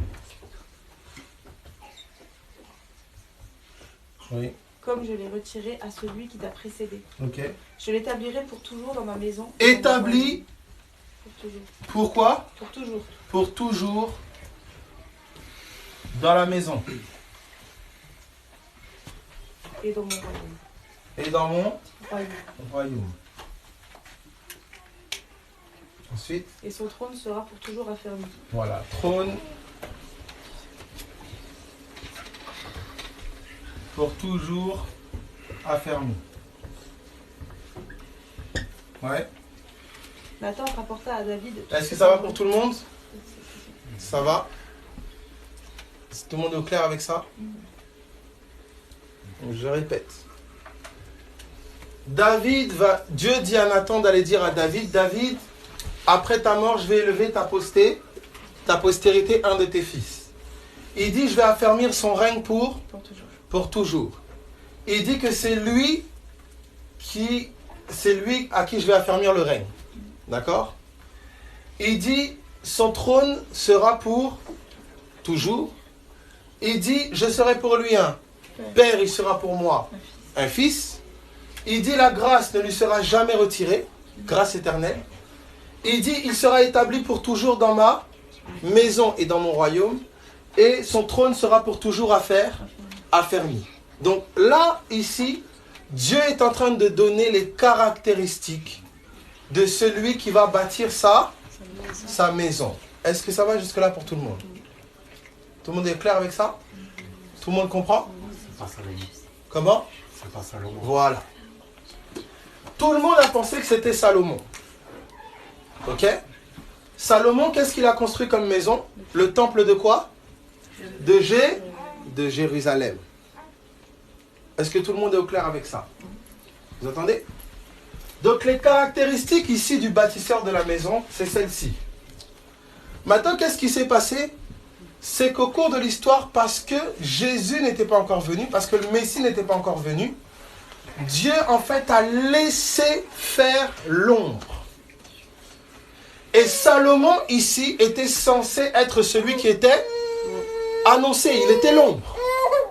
Mais très vite vous allez voir qu'avec Salomon, est-ce que Salomon, son trône est pour toujours? Non. Est-ce que Salomon a été pour Dieu un fils et Dieu a été pour lui un père? Non.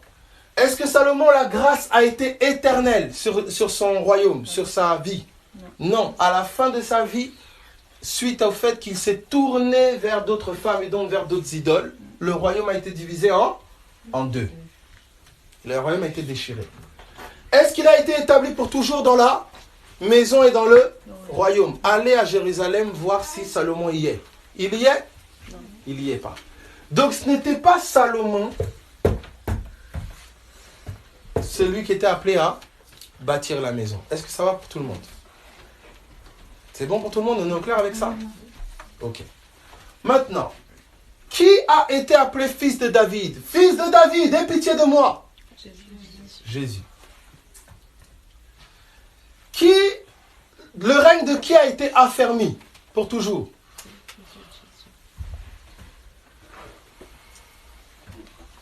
Trône pour toujours. Pour qui Dieu a été un père et lui un fils? Sur qui la grâce de Dieu a demeuré et demeure éternellement? Qui a été établi pour toujours dans le royaume et dans la maison? On va voir ensemble qu'est-ce que la maison. Trône affermi pour toujours, c'est qui? Jésus. Donc déjà jusqu'à présent, toutes les caractéristiques sont validées par Jésus. Il manque une caractéristique, il faut qu'on sache la maison. Puisqu'on a vu au départ que Dieu n'habite pas dans les temples faits de main d'homme. Pourquoi je mets en lumière ça? Ça veut dire que si quelqu'un prétend vouloir bâtir une maison à Dieu, ça veut dire qu'il cherche à prendre la place de qui? De Jésus. Et ça veut dire que c'est l'esprit de quoi? C'est un esprit antichrist. Vous comprenez la gravité? Ce que je dis là, c'est très très grave. Hein? Vous comprenez ça? Parce que c'est des milliards et des milliards et des milliards. Des gens qui font des crédits. On met des crédits sur le dos du peuple et des brebis pour acheter des édifices qu'on va remplir de marbre, de trucs je ne sais pas comment. Au nom de qui? La maison de quoi? De Dieu. Est-ce que ça va pour tout le monde? Donc déjà, la compréhension. Qu'est-ce que la maison? C'est ça qu'on va voir ensemble. Donc vous allez prendre 1 Pierre chapitre 2, verset 5. 1 Pierre 2, 5. Approchez-vous de lui. Pardon, s'il te plaît, le temps. 1 Pierre 2, 5. Qui prend 1 Pierre 2, 5? Ok. Quelqu'un d'autre va prendre Hébreux chapitre 3. Qui peut prendre Hébreux chapitre 3? Hébreux 3 à partir du verset 1er. Hébreux 3, 1, c'est bon?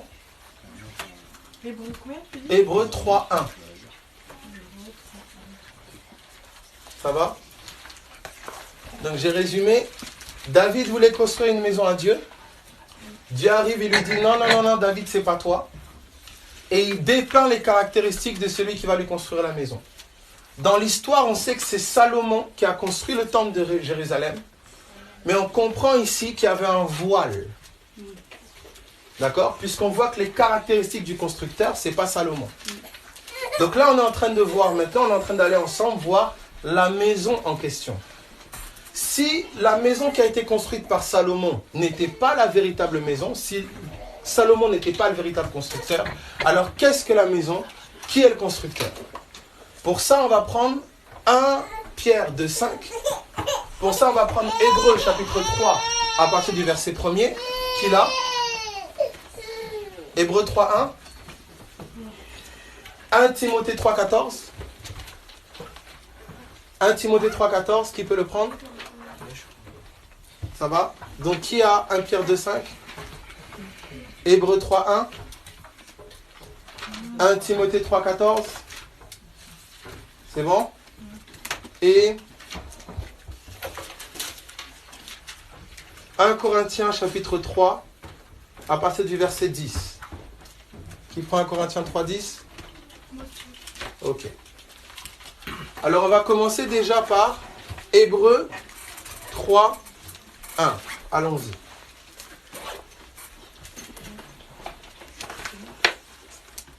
C'est pourquoi, frères saints, qui avaient part à la vocation céleste, considérez l'apôtre et le souverain sacrificateur de la foi que nous professons.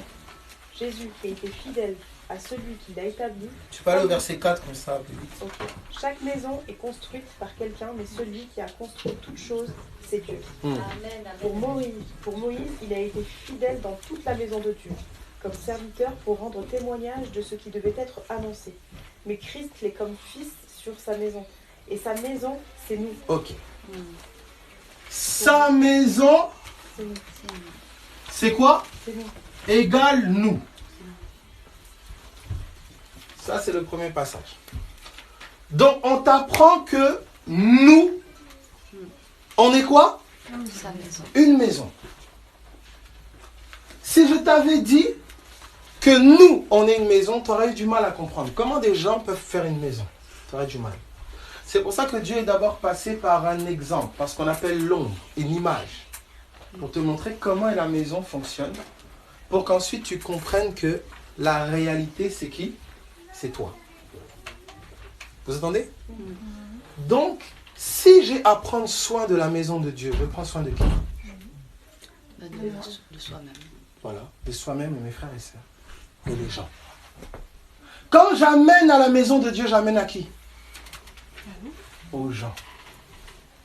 Prendre soin de ton prochain, prendre soin de ton frère, de ta sœur, c'est prendre soin de quoi? De la maison. Si je dénigre les gens, je dénigre qui? La maison. Je méprise les gens, je méprise quoi? La maison. Est-ce que quelqu'un est en train de comprendre ce que j'ai dit? Regardez maintenant la ruse de l'ennemi. C'est si je fais de ça à la maison, je vais mépriser les gens au profit de quoi? De ça. Ça veut dire que les finances, au lieu d'aider les gens à payer leurs factures, leurs difficultés, soutenir la veuve, l'orphelin, aider les gens à peut-être à se réinsérer, des prisonniers, des gens qui sortent de prison ou d'autres, je ne sais. Au lieu de miser dans la vraie maison, j'achète des sols en marbre, des nouveaux micros, des nouveaux rideaux pimpants. Alors que le peuple... Voilà. Est-ce qu'il y a un comprend ce que j'ai dit? Premier point. Cette maison, c'est nous. Regardez maintenant la suite de haut passage, 1 Pierre chapitre 2, verset 5. Allons-y.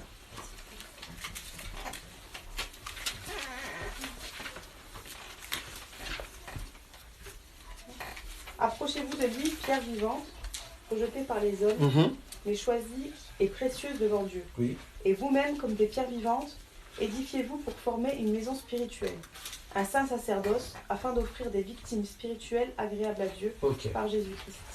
Et vous-même comme quoi? Des pierres vivantes. Des pierres vivantes. Édifiez-vous pour former quoi? Une maison spirituelle. Une maison spirituelle. Alors, qu'est-ce qui édifie d'après 1 Corinthiens 8? C'est là l'amour. Vous comprenez? C'est-à-dire, celui qui a le souci de la maison va avoir le souci d'édifier ses frères et sœurs. Faire en sorte qu'il y ait l'unité, la paix, l'amour. Parce qu'il construit quoi? La maison. La maison. Est-ce que quelqu'un comprend ce que je dis? Je poursuis. 1 Corinthiens 3. Vous comprenez? Donc quand Dieu fait de toi un serviteur, il fait de toi un serviteur où? Dans sa maison. Regardez maintenant le défaut de compréhension. Si je crois que la maison c'est ça, je crois qu'il faut aller servir tous les dimanches matins. À la maison physique. Là je sers.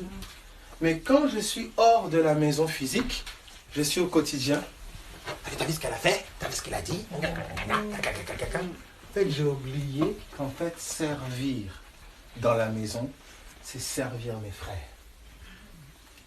Au quotidien, ma vie, elle est livrée pour mes frères et sœurs, pour mon prochain.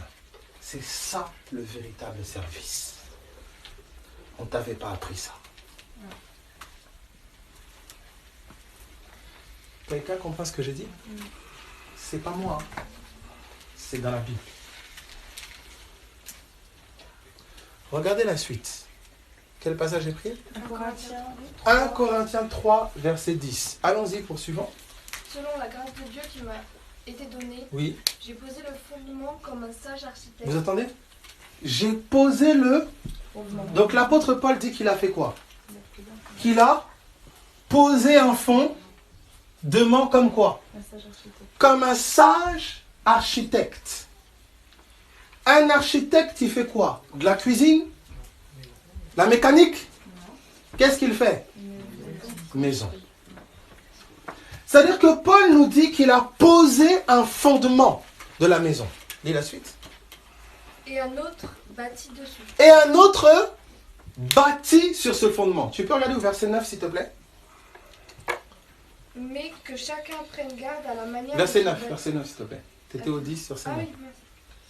Car nous sommes ouvriers avec Dieu. Nous sommes quoi? Ouvriers avec qui? Avec. Avec Dieu. Donc Dieu œuvre, je suis ouvrier avec lui. Mais il faut savoir ce que Dieu fait.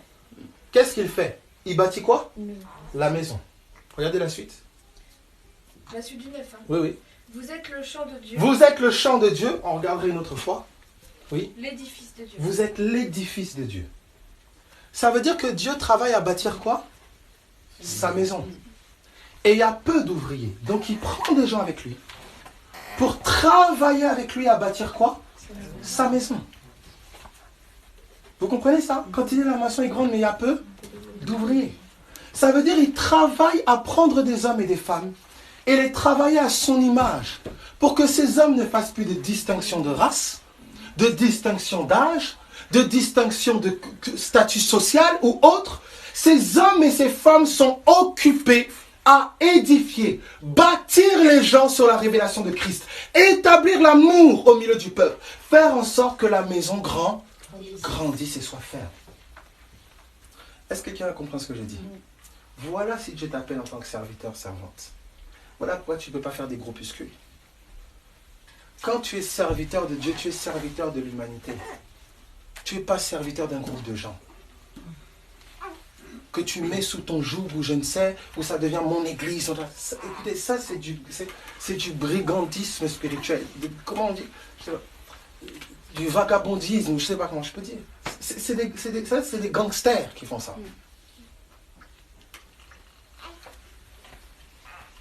Vous comprenez? Quand tu sers dans la maison, je deviens tout autant serviteur de ma sœur que je connais que depuis quelques peut-être semaines ou mois, que serviteur de mon frère avec qui je vis régulièrement, que je connais depuis plusieurs années. Serviteur, je vais dans une autre ville, je deviens serviteur des saints et des âmes qui sont dans cette ville. En fait, il n'y a plus de distinction de race, de mon groupe ceci, de âge. Oh oui, lui il pense comme ça, elle pense comme ça, c'est fini.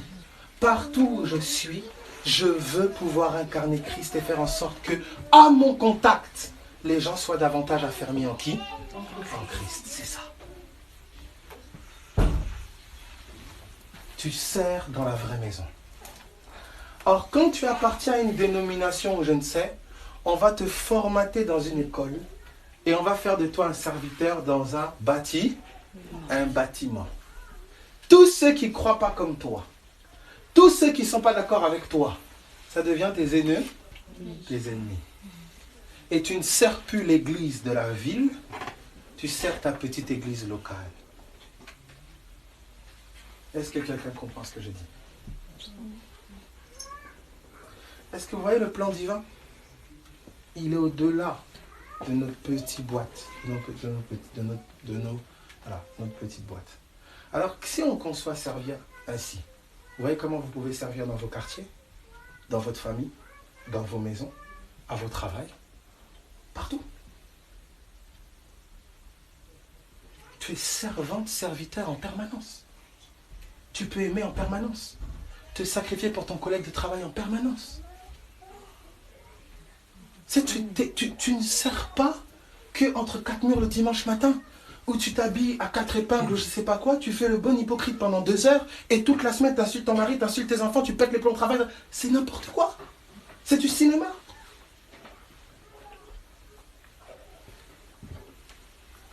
Est-ce qu'il y a qui comprend ce que je veux dire?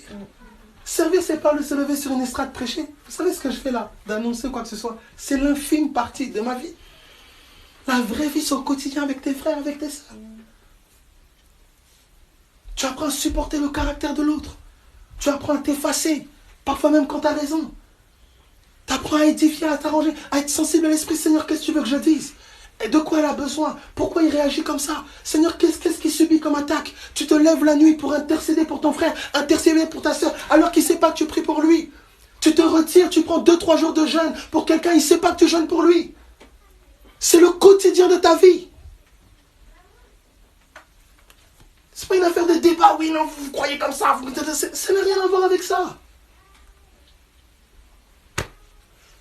C'est si tu n'es pas prêt à renoncer à ta vie, ne parle pas service. Parce que la sacrificature, c'est l'offrande de ta vie. Offrez vos corps comme un sacrifice, vivant, saint et agréable à Dieu, ce qui sera de votre part un culte. Donc on ne va pas au culte. Le culte, c'est l'offrande de ta vie. L'offrande de ta fierté. L'offrande de ton orgueil. Si tu n'es pas disponible, ne parle pas de ça. Si tu n'es pas en âge de servir. Tu es encore bébé. Il faut prendre ton lait. Prends ton lait. Lait.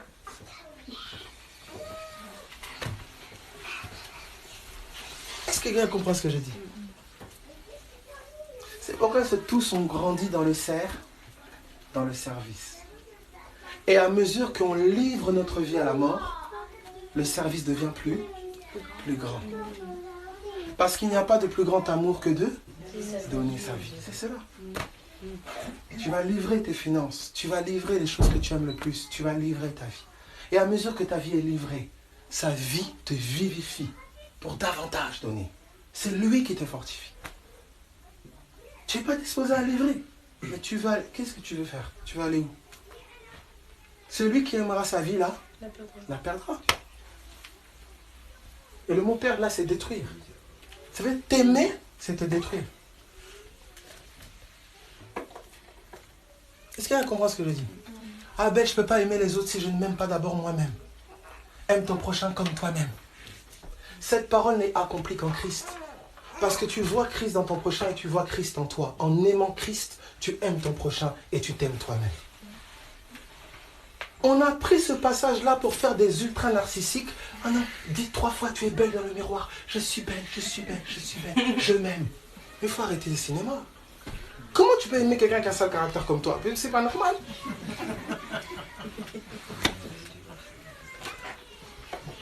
C'est en aimant Christ que tu aimes le vrai toi et que tu aimes le vrai autre. Vous comprenez que tout ce que je suis en train de dire là, tout découle de mon intimité avec le Christ. Tout découle de là. C'est lui qui te rend serviteur dans la maison. Parce qu'il nous a aimé le premier et qu'il est mort pour nous. Alors nous mourrons pour lui. Or, lui est son corps. Ce que vous donnez à l'un de mes plus petits, c'est à moi que vous le donnez. Ça veut dire que ton amour pour lui, il est manifesté par ton amour pour le corps. Comment peux-tu dire aimer Dieu que tu ne vois pas si tu n'aimes pas ton frère que tu vois? C'est cela tout l'évangile. Ton frère t'a blessé. Tu as pas pardonné. Ils t'ont meurtri, ils t'ont rejeté. Ils t'ont mené à la vie dure. Ils t'ont déçu, abandonné, trahi. Laisse couler. C'est afin que toi tu grandisses en Christ. C'est pas Dieu qui a voulu ça, non. C'est leur imperfection, leur péché qui ont causé ces choses. Mais écoute, les imperfections de ton frère vont révéler combien l'amour est formé en toi. Vous entendez ça? C'est au contact de la faute des autres, de l'imperfection des autres, que tu vas découvrir combien Christ règne en toi ou pas. S'il a suffi d'une petite erreur de sa part pour que tu pètes les plombs, tu les jettes à la poubelle. Mais tu dois te repentir, mon ami. Tu es pauvre. Est-ce que quelqu'un comprend ce que je dis? Alors je termine sur notre maison. Paul dit qu'il a posé le fondement. Tu veux continuer? Oui, si tu l'as encore.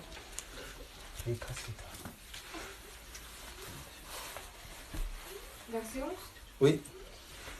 Car personne ne peut poser un autre fondement que celui qui a été posé, savoir Jésus-Christ. Quel est le fondement Jésus. de la maison? C'est Jésus.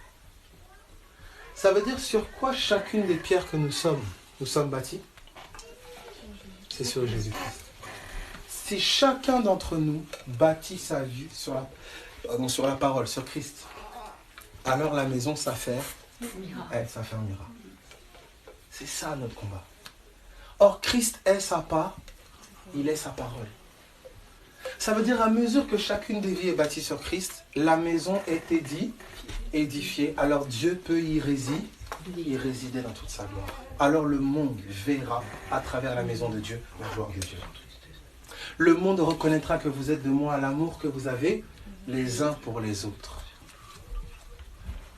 Vous comprenez ça?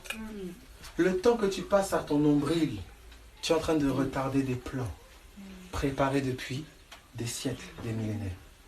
Ça veut dire que nous ne pourrons pas arriver à voir la gloire de Dieu manifestée de manière égoïste.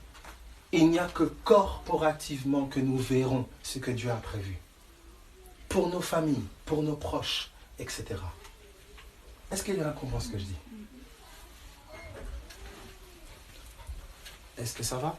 Ça commence dans ton intimité. Ce que tu fais dans le secret impacte le corporatif. En bien ou en mauvais. Est-ce que ça va?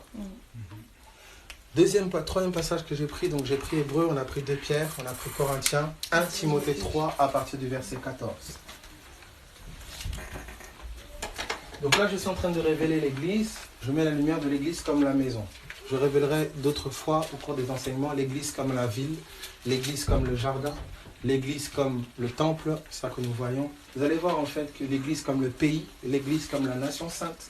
En fait, de toute l'ancienne alliance, tous ont annoncé en fait le mystère de Christ caché dans l'église.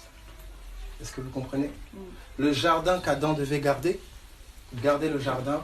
Cantique des Cantiques dit de son épouse, tu es ma sœur, tu es un jardin fermé, ma sœur, ma fiancée. Le jardin, c'est l'épouse. Le fameux jardin qu'Adam devait garder, au milieu duquel il y a l'arbre de vie qui est Christ. C'est toi ce jardin. C'est comme ça que tu es comparé à des arbres portant du fruit. J'aurai l'occasion d'y toucher. La ville, j'aurai l'occasion d'y toucher. La sainte montagne de Dieu, j'aurai l'occasion d'y toucher. Sion, j'aurai l'occasion d'y toucher. Ça veut dire que tu es le plus grand mystère de Dieu. C'est comme ça que Paul disait, vous pouvez vous faire une idée de l'intelligence que j'ai du mystère de Dieu. Vous voyez ces choses qui sont partagées là? Si tu passais du temps, des mois, ne serait-ce que même des mois, à entendre les paroles et les enseignements véritables du ciel, pas des trucs, oui, les 18 clés pour être prospère, les 10 clés pour un mariage réussi, les 14 clés pour être un leader dans ta... Écoute, si tu passais le temps à écouter l'enseignement du ciel, toi-même tu verrais une transformation au-dedans de toi. Il y a des choses au quotidien, tu te dirais, mais pourquoi je m'emporte pour ça? Il y a quelque chose en toi qui travaillerait. Comment voulez-vous produire la vie de Christ avec des histoires, les 18 clés pour être un leader prospère dans la société? C'est quoi ça? Les 14 clés pour un mariage qui dure et qui réussit. Mais ça, c'est des trucs de sexologie. Je ne sais pas, moi, c'est quoi ça? Je sais que ce n'est pas un conseiller matrimonial. Nous annonçons l'évangile. Quand l'apôtre Paul il parle des problèmes de couple, il dit, regardez Adam et Ève, Christ et l'Église. Hommes, aimez vos femmes comme qui? Comme Christ a aimé son Église. Si tu ne connais pas l'amour de Christ pour toi, comment tu vas aimer ta femme comme Christ a aimé l'Église? Et tu vas faire un amour à ta sauce? Oh, je vais ramener des fleurs, c'est bon, je l'aime. Après, tu dis, femme, soyez soumise. Et tu utilises les versets. C'est du brigantisme, c'est la dictature. compliqué à comprendre ce que je dis. Si tu n'as pas la révélation de Christ pour toi, est-ce que vous comprenez? Tout part de la révélation. Femmes, soyez soumises comme vous êtes soumises à qui? Mais à Christ. Si tu n'as pas la révélation de ta soumission à Christ, mais tu ne te soumettras qu'à ton mari que, ah non, je me soumets à Christ en toi. Tant que tu n'es pas parfait, je ne me soumets pas. Mais c'est quoi ça? Sarah n'a pas attendu qu'Abraham soit parfait pour l'appeler mon Seigneur. Ça veut dire que la foi va te donner de regarder ton mari autrement, comme le ciel le voit en fait. Tout découle de la révélation de Jésus. Sans révélation de Christ, mes amis, on bricole. On fait du bricolage. Avec des méthodes psychologiques enseignées, des méthodes philosophiques enseignées, on dit c'est l'évangile. Ça n'a rien à voir avec l'évangile. Est-ce que ça va? Donc tout peut basculer dans ton foyer. Tout peut basculer. La révélation de Jésus. Tout peut basculer en une nuit, en un instant. Tout peut basculer. Ne te dis pas non, il faut un nombre d'années. Non, il faut la révélation de Jésus. Tout peut basculer en un instant. Tout. J'ai tellement de témoignages ainsi. Une nuit. Ton mari, ta femme, ton enfant, tout peut basculer en une nuit. Christ lui apparaît, une nuit, boum, c'est fini. Tu n'as plus la même personne de chez toi. Est-ce que quelqu'un, vous comprenez ça? En fait, vous avez celui de qui vous avez besoin en vous. Écoutez, on va dans les prisons, on va dans les hôpitaux psychiatriques, on voit ça. Je ne vous parle pas de théorie, c'est pratique. Christ est réel. Cette personne-là qui est dans des drogues, addicts, dangereux, tout ce que tu veux, on voit des personnes qui ont tué, qui ont pris 20 ans. Quand Christ se révèle à eux, c'est jour, nuit. Celui qui était ultra violent, ultra ceci, il devient doux, il veut aimer tout le monde. Un agneau. C'est de Christ dont ton fils a besoin. C'est de Christ dont ce proche a besoin. Et pour ça, le Seigneur a besoin de collaborer avec toi. D'apprendre à te tenir dans la prière. À combattre avec Dieu pour que le règne s'étende. Pas passer ton temps à te lamenter. J'aimerais te faire comprendre que la solution que tu cherches depuis, c'est la révélation de Jésus-Christ. Est-ce que quelqu'un comprend? Personne n'est trop dur. Paul était un meurtrier. Une révélation de Jésus. Il est devenu l'apôtre. Et pour vous dire que Dieu avait déjà préparé ça, quand Étienne a été lapidé, on a déposé les habits d'Étienne au pied de qui? De Saul. Bien sûr. Dieu avait déjà programmé mon ami, le plus virulent persécuteur. C'est toi qui vas prendre la place d'Étienne, prépare-toi. Paul ne savait pas. Celui que tu penses le pire dans ta famille, celui que tu penses le pire parmi je ne sais qui, tu ne sais pas le dessein de Dieu que Dieu a pour lui. Tiens-toi dans la prière.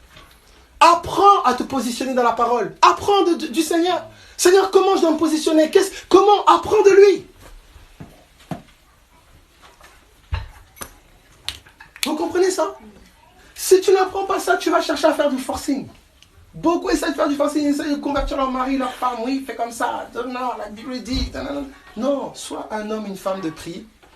De prière. C'est dans le secret de la prière que tu dois apprendre à régler les choses. Pas à coup de marteau, d'arguments, de disputes ou je ne sais, non. Tu vas devenir chiant, lourd. Tu vas dégoûter les gens de Dieu. Parce que ce n'est pas toi qui convainc, c'est le Saint-Esprit.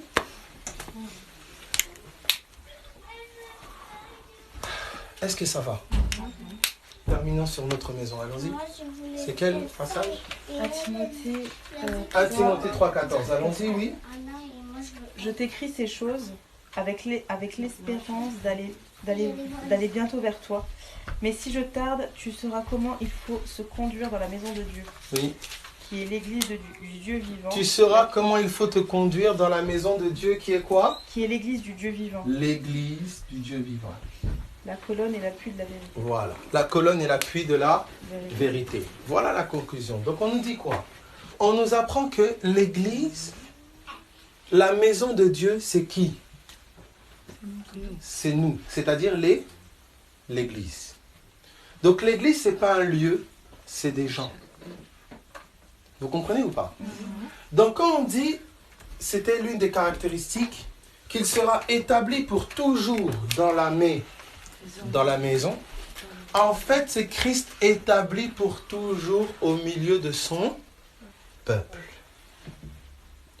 Ça veut dire que David, intérieurement, sans le savoir, il a voulu bâtir et construire quoi? L'église. On lui a dit non, c'est pas pour toi. Vous comprenez ça? Ça veut dire qu'en vérité, David a aspiré à voir qui? Jésus. Toi. Tu entends? Toi. Je vous montrerai qu'Abraham aspirait à voir qui? Toi. Adam aspirait à voir qui? Toi. Il n'est pas bon que l'homme soit seul.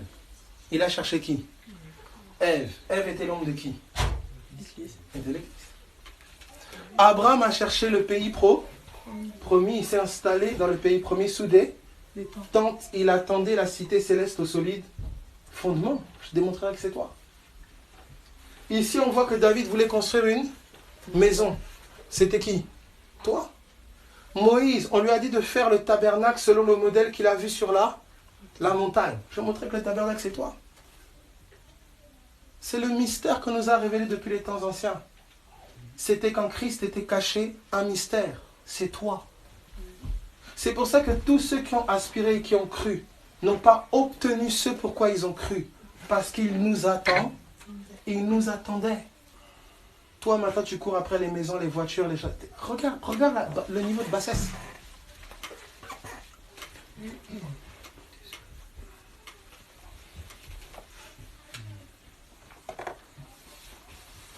Ils n'ont pas pu parvenir à la perfection sans nous. Ils ont essayé de percer le mystère. 1 Pierre chapitre 1. Regardez.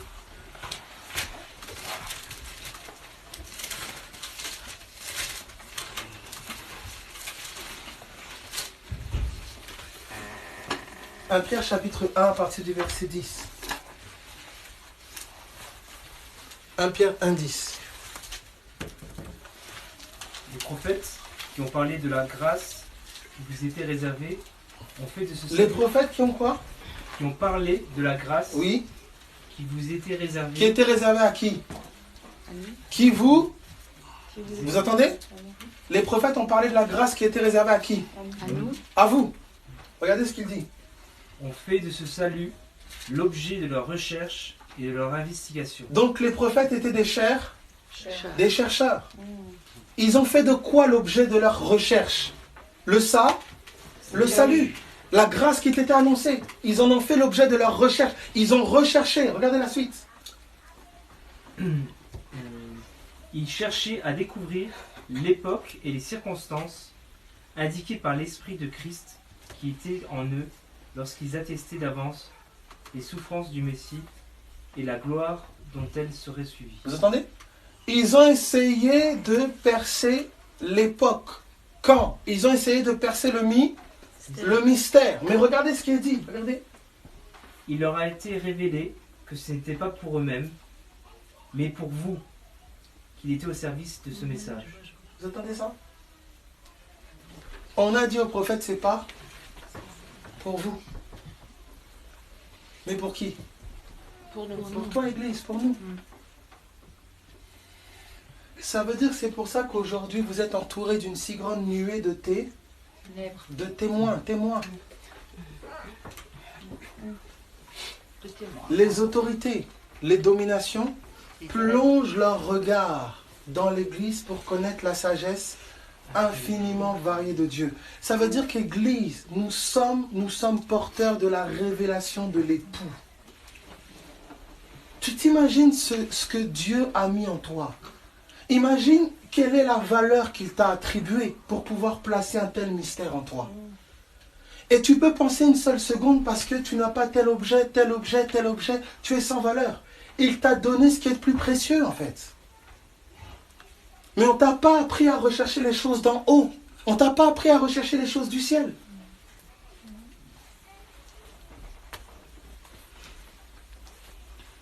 Ah ben, où commencer? Chacune de vos vies a sa marque, sa signature divine. Vous chercherez en tâtonnant, vous creuserez, mais creusez. Commencez par demander. Commencez par aller à l'écriture. Il va vous conduire, il va vous éclairer. Il l'a fait pour ma vie. Et bien d'autres vies. Et il continue de le faire.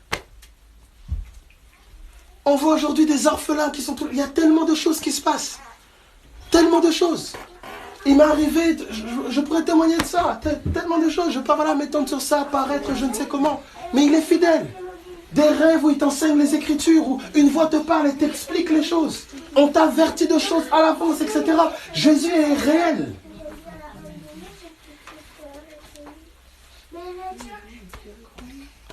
Là, juste ce cœur sincère qui le désire, qui le veut.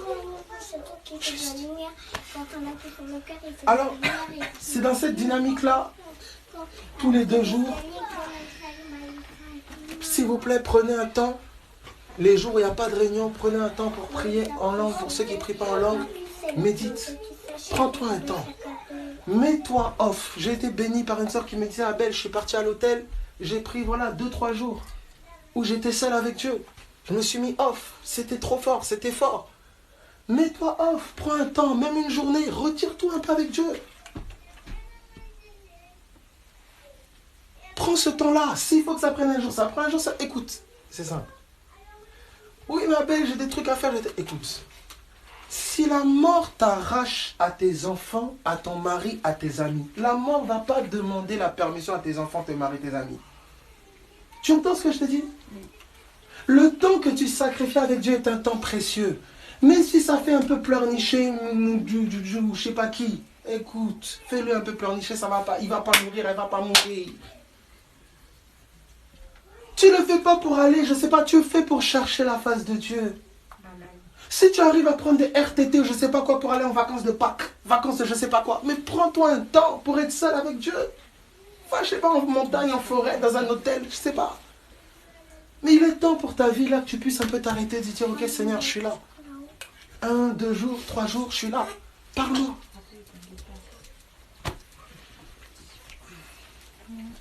Est-ce que tu comprends ce que je dis? Est-ce que ça va? Donc je vous encourage profondément, prenez ce temps.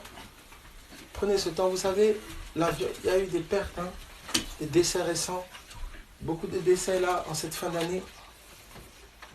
La mort ne prévient pas. La maladie ne prévient pas. Quand on voit des cancers, on t'impose la chimio, tu passes des jours et des jours obligé d'aller à l'hôpital. Quand tu es alité par la maladie te prend à ton travail, la maladie te prend à ta famille, la maladie te prend à tes proches, elle ne demande pas la vie. Si la maladie peut te prendre à tes proches, pourquoi pas le Saint-Esprit? Pourquoi pas volontairement prendre le temps avec le Saint-Esprit? La maladie te prend à tes proches pour détruire ton entourage, mais le Saint-Esprit te prendra à part pour bénir ceux qui t'entourent. Pourquoi pas prendre ce temps-là avec le Saint-Esprit? Est-ce que ça va pour chacun? C'est un appel. Écoutez, aucun homme ne pourra faire quelque chose pour vous. Et si vous n'apprenez pas cette intimité, on peut prier et c'est ce qu'on va faire. Mais vous ne saurez pas garder ce que le Seigneur vous donne. Vous vous sentirez bien un moment, ça ira mieux un temps. Mais ça ne persistera pas tant que vous ne vous affermissez pas vous-même dans la parole. Est-ce que vous comprenez? C'est ça. Soyez bénis en tout cas.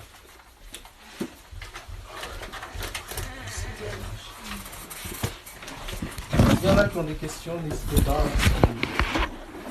S'il y a des questions.